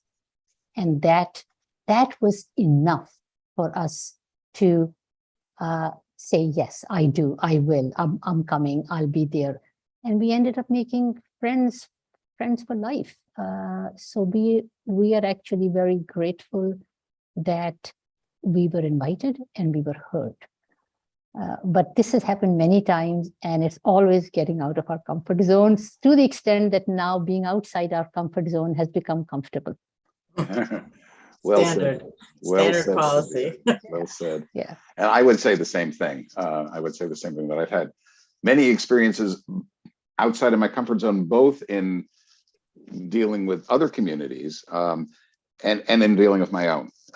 And then sometimes, I mean, I've been as a journalist a number of times in, direct kind of, I don't know, dialogue, confrontation, and such, to some extent with, or people who have openly spouted anti-Semitic things, real anti-Semitic things. For example, I went to interview the Cossacks in Russia, who are like extremely anti-Semitic, and said, yeah, well, I'm a Jew, so what about that, kind of thing. The fact that they were wearing long swords and they'd had a few hits of vodka didn't make, looking back on it, I actually said that. So that was one that stays in my mind. But also within my own community, I mean, one of the things is, telling uncomfortable truths that I feel very strongly about it. And sometimes, people are like, wow, you're against your own people, kind of thing. And that can be more uncomfortable. And I mentioned this op-ed I've written, so I've now submitted it, which I think will, if it gets published, will cause a lot of uproar among both Israelis and American Jews. But I feel compelled to do it. So someone say, why were you doing this, Walter? Why are you, making sort of trouble for yourself? But hey, what am I here for on this planet? And sometimes you got to op-ed in the New York Times or something. Well, it's not yet. I say we're talking. Sabeeha brought it up, and it hasn't even been published yet. But I just submitted it actually to an Israeli paper called Haaretz. So I'll let you know. We'll see what happens. I have another question. I'm waiting for anybody else to raise their hand if they have questions. Thank you, Joyce. I like what Joyce said. Good trouble. Thank you. What is your vision for how this book will be an instrument for peace? Well, I think we're just taking it, day to day, lecture to lecture. We've had now, I think, 100, probably. 100 plus, yeah. Woo, we did it. We made the 3 figures. So that's in less than 2 years, but we're still going out there with it and doing, and obviously we're doing it today, and it's been absolutely wonderful. I think it gives us so much strength to have these encounters and feel like we're reaching people. And sometimes it's 50, 30, 40 people is whereas today sometimes it's 4, but somehow we feed off of that, and I think we have a message, and we bring some hope to the table and some ideas, and that's what we're doing, and we'll keep doing it as long as people will have us. And knowing that Walter and I go into a session, do a book talk, and then after that, we start receiving invitations from people who have attended the session asking us if we will come into their community, whether in person or in Zoom, tells us something. It validates that, what we had to say is something that people want others to listen to as well. But more than that, I feel, and I'm sure Walter feels the same way, the 2 of us have learned so much by engaging with people when we enter into dialogue, learning things that we, take with us, and ended up incorporating it into our talks. Each time we come out of a session, we have learned something new, and it only makes our presentation better. Betty Ann has a question. Not so much a question, but a comment. I just wanted to mention about Ola's coming over to our place. I'm Roman Catholic, and we have a center in Ossining, and she had her program called Our Common Beliefs, and it was really terrific. And it was just about 35 people from all different traditions, and they were thoroughly engaged in listening to the story, but they brought all kinds of things, clothing as well as books. And eventually they brought a whole meal to all of us. And they didn't eat with us, but they set up a rug on the floor so that they could all turn to Mecca and pray or whatever, but it was just so wonderful. And people still talk about it from time to time. Remember when we did that, and it broke down a lot of barriers, but these were people that were hungry for information and that were open to receiving. and appreciating what was done, because her sons came, and one of her sons' friends came, and he brought his girlfriend, and they all had His a wife, different- his wife. his wife. Oh, okay. I didn't know for sure. But they brought books, that people could look at and see. I usually ask for Down 7 barriers. tables. And they were people that were open and curious. But to do more of that, I think would be a good thing and offer it to more people. But we also belong to BOMA, which is the Briarcliff-Ossining Ministerial Association. And it's a chance to collaborate, in different ways. And just last Saturday, we had the Congregational Church did a crop walk here.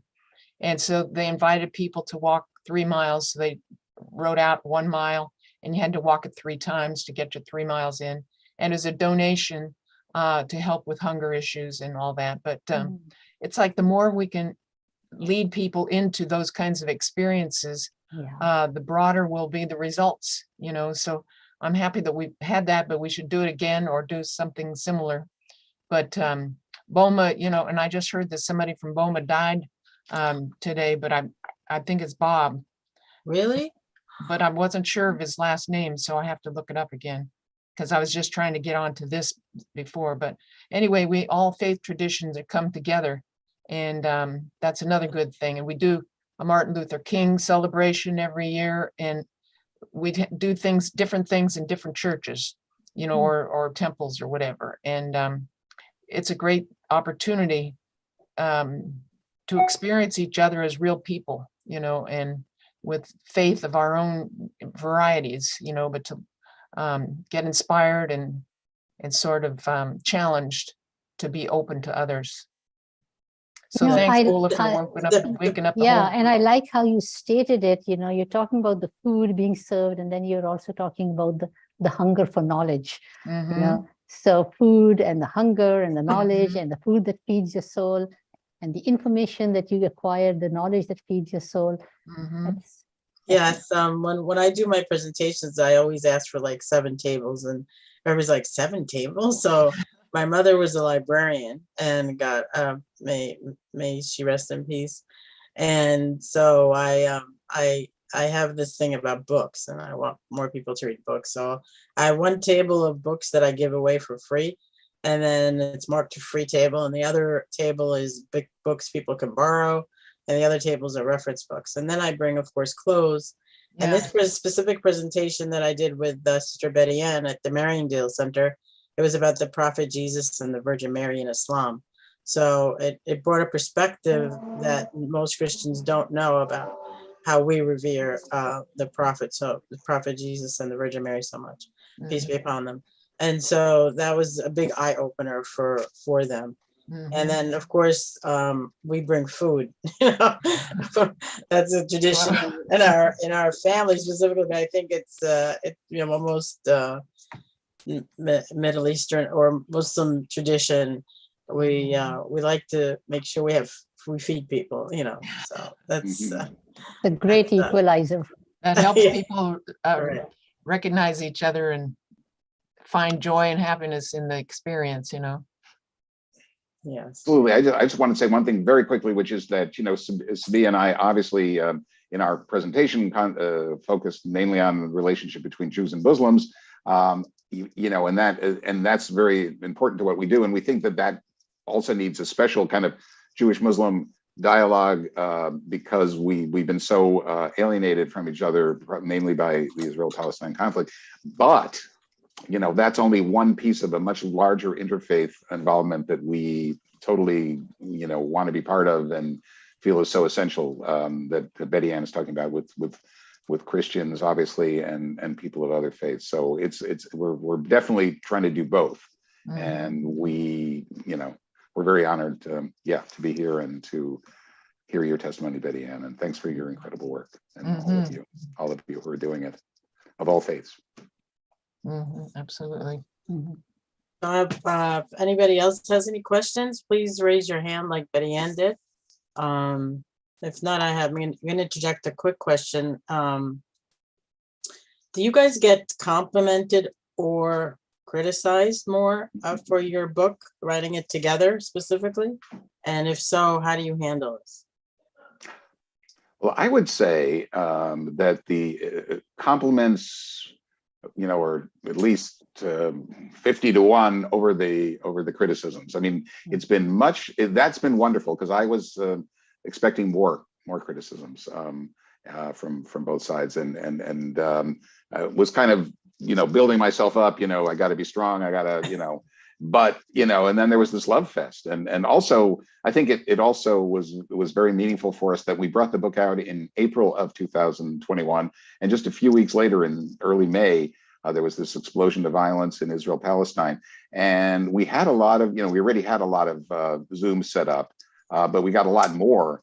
And all of a sudden, just people coming out of, can you speak? Can we speak? It seemed like that period when the violence was really heavy duty, which was like May and June, we must have spoken almost every night for that 6 weeks. And it was, I think, wonderful for us because we were struggling with what was going on, and it was wonderful for the audience. It was kind of like group therapy.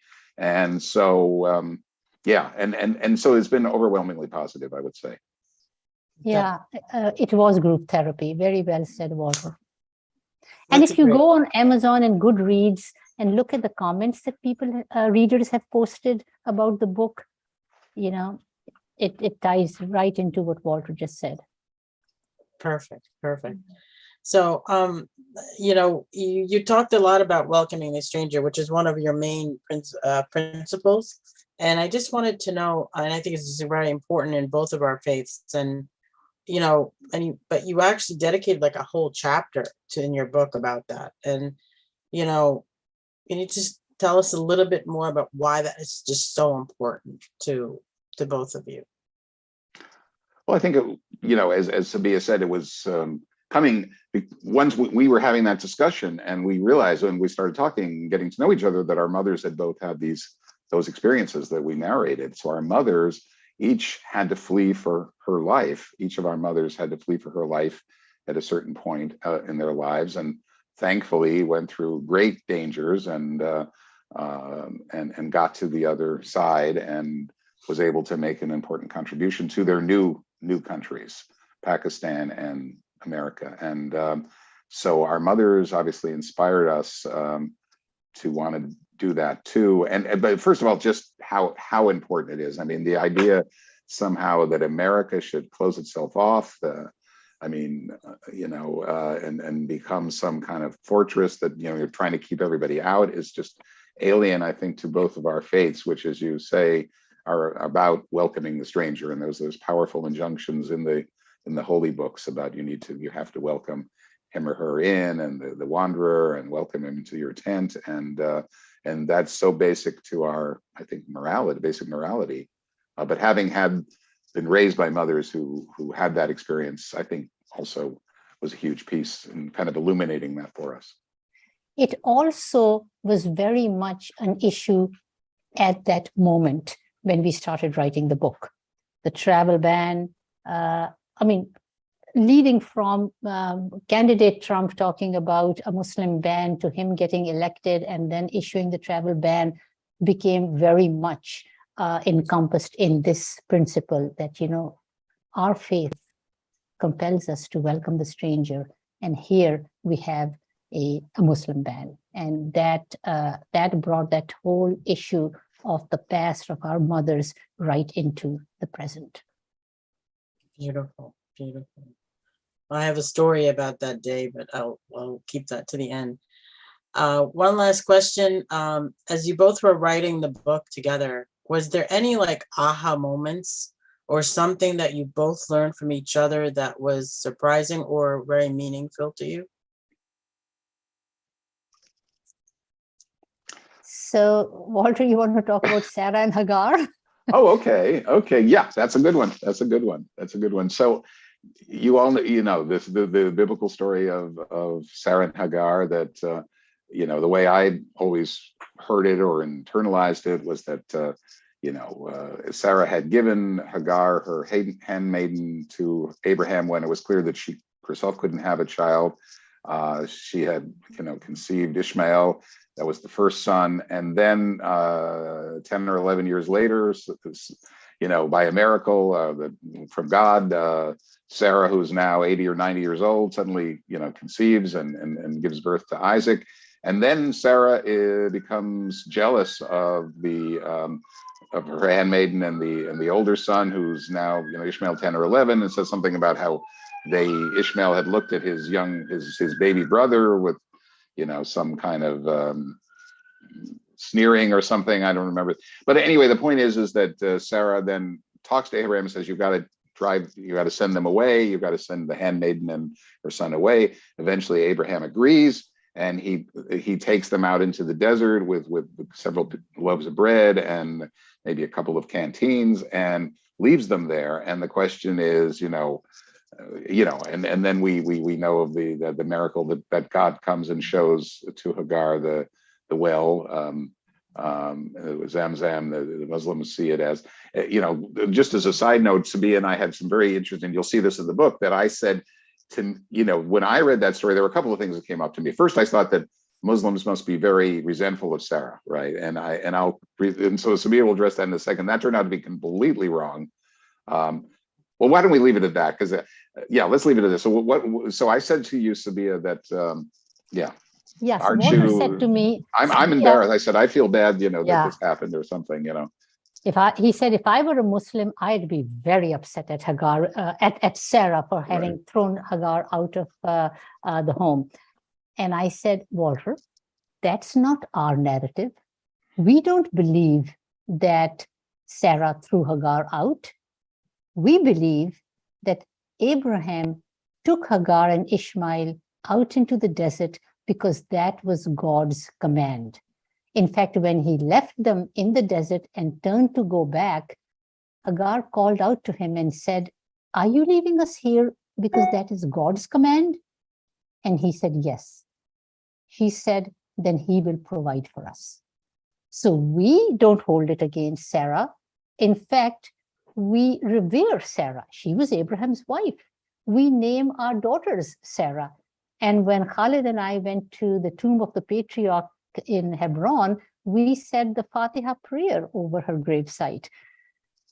And maybe now, Walter, you and I can put the Sarah and Hagar conflict to rest. And Walter said, I'll drink to that. And I said, non-alcoholic for me. And we have devoted a whole chapter in our book just to the Sarah Hagar issue. But it's that revealed, was an aha moment for him. It absolutely was, that we would have, that I speaking for myself, that I would not, I've already learned, a fair amount about Islam, certainly had gotten to know many Muslims over, say, 10 years before that moment. And then suddenly, Sabeeha just reveals to me something that, I should have known that, obviously, but I didn't. And it just shows you how much we all have to learn about each other. That's wonderful. That's wonderful. So I'm going to ask for this last question. In your opinion, like how long after a Muslim and a Jewish person become friendly, should they feel comfortable to begin discussing the elephant in the room, which is the Israel-Palestine conflict, which is a conflict obviously that pains so many of us? What would you advise? I don't know if there's any right answer to that question. Sabeeha talked about sisterhood having had that 18-month rule, and that turned out, I think that's been rethought because it wasn't necessarily working. I do think that so it's sort of how the relationship develops and when both sides feel comfortable.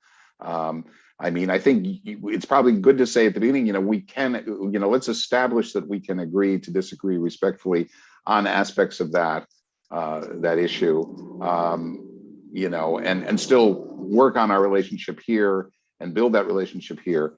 But at a certain point, when we have, when we both feel comfortable to, let's go there, hopefully in the belief that we'll be able to go there and still maintain what we built. So maybe it isn't the first time or even the third time, but I don't think we should leave it for a year and 18 months either. Yeah, I agree with Walter. It also depends on where each person in that dialogue is coming from. Some are liberal about it, some feel very strongly one way or the other, and that is a consideration, so that one rule will not, one size won't fit all. Exactly. Well, I know we can go on asking you a lot more questions, but we have to honor the time, and everybody stayed already much later than we anticipated. And I appreciate everybody listening. What I would want to ask is everyone who is here, if they can go in the chat and do something we call a gratitude sharing.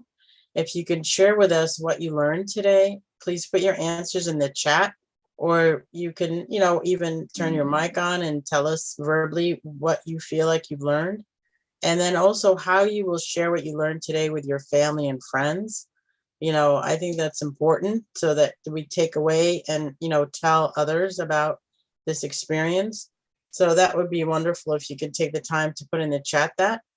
And again, as we had said before, we appreciate anybody who can donate to our PayPal donation link. And Fatuma will put that in the chat one more time. And we'll also be sending out a survey in the next few days and have added it to the chat. And we would really appreciate it if you could take a few minutes before you go to save it on your computer and fill it out before you get distracted in anything else. It certainly helps us to plan future events.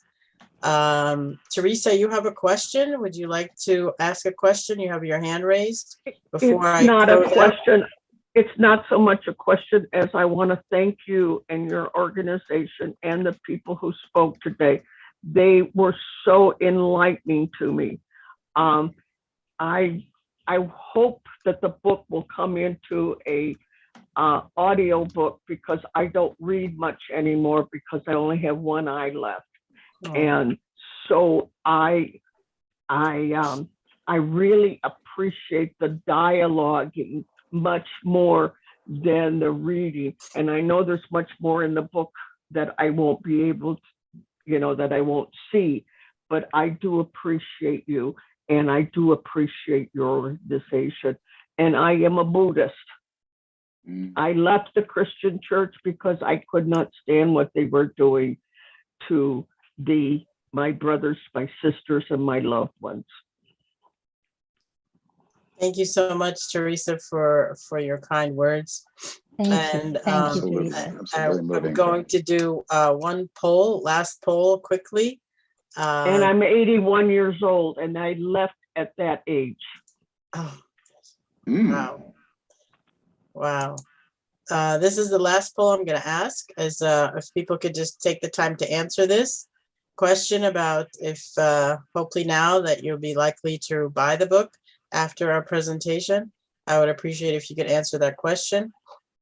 And I just wanted to really thank everybody here, and thank Fatuma, my technical assistant, who I couldn't do this program without.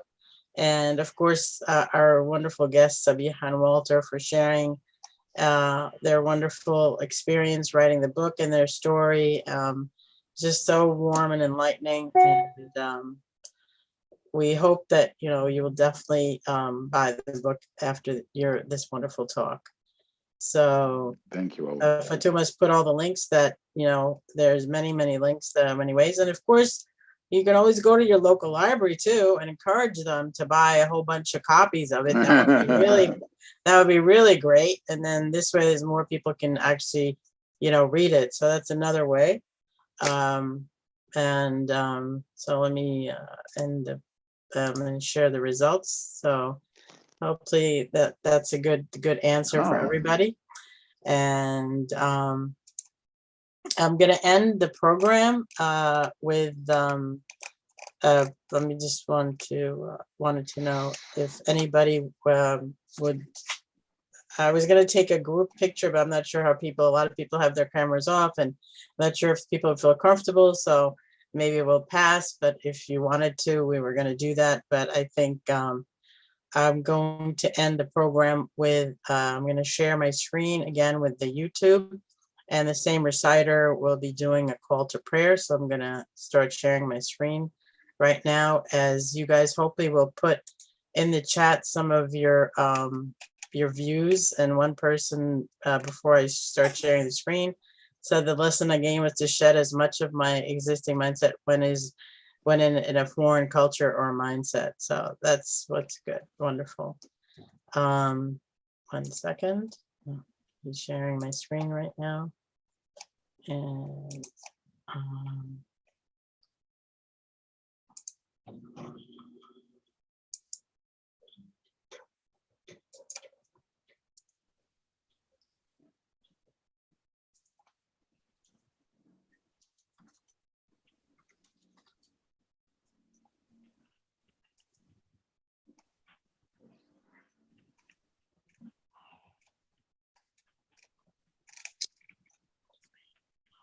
sorry, just 1 second.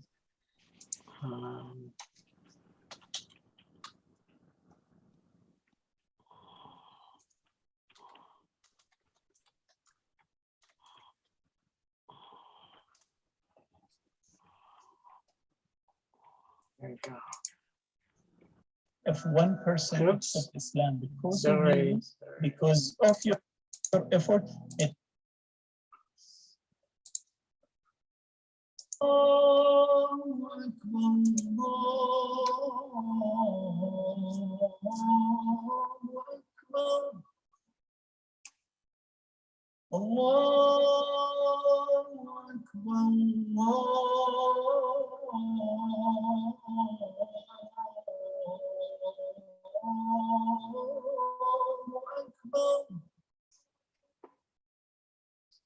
أشهد أن لا إله إلا الله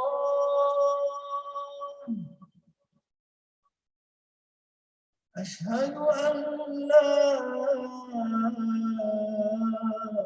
إله إلا الله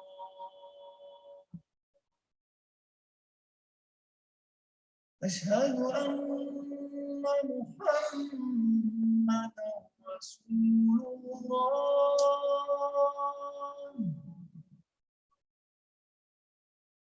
أشهد أن محمدا رسول الله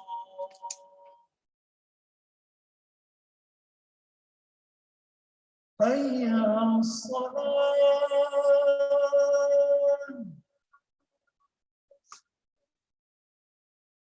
حي على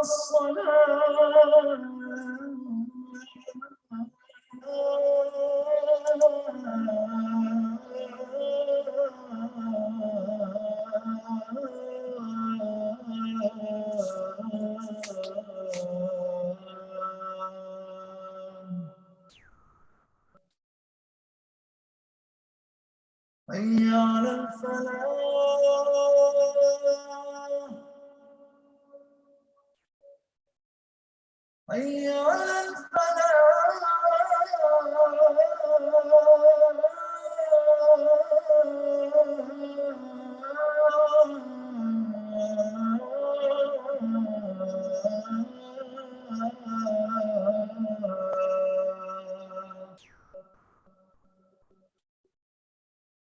الله أكبر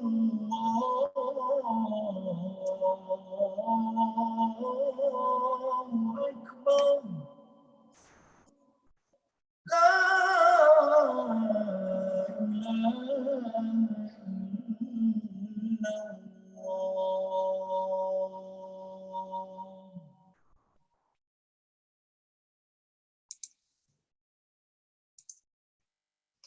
Thank you, everyone. And salam, peace, shalom, and goodbye. Enjoy the rest of your day and many blessings to you and your families.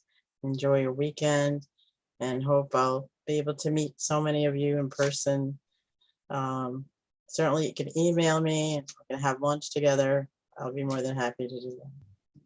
Thank you again. Thank you. Sabeeha. Have a good Thank day. you all It was too. Thank you. wonderful, wonderful. Thank you. Bye-bye. Bye-bye. Thank you. Bye. Bye.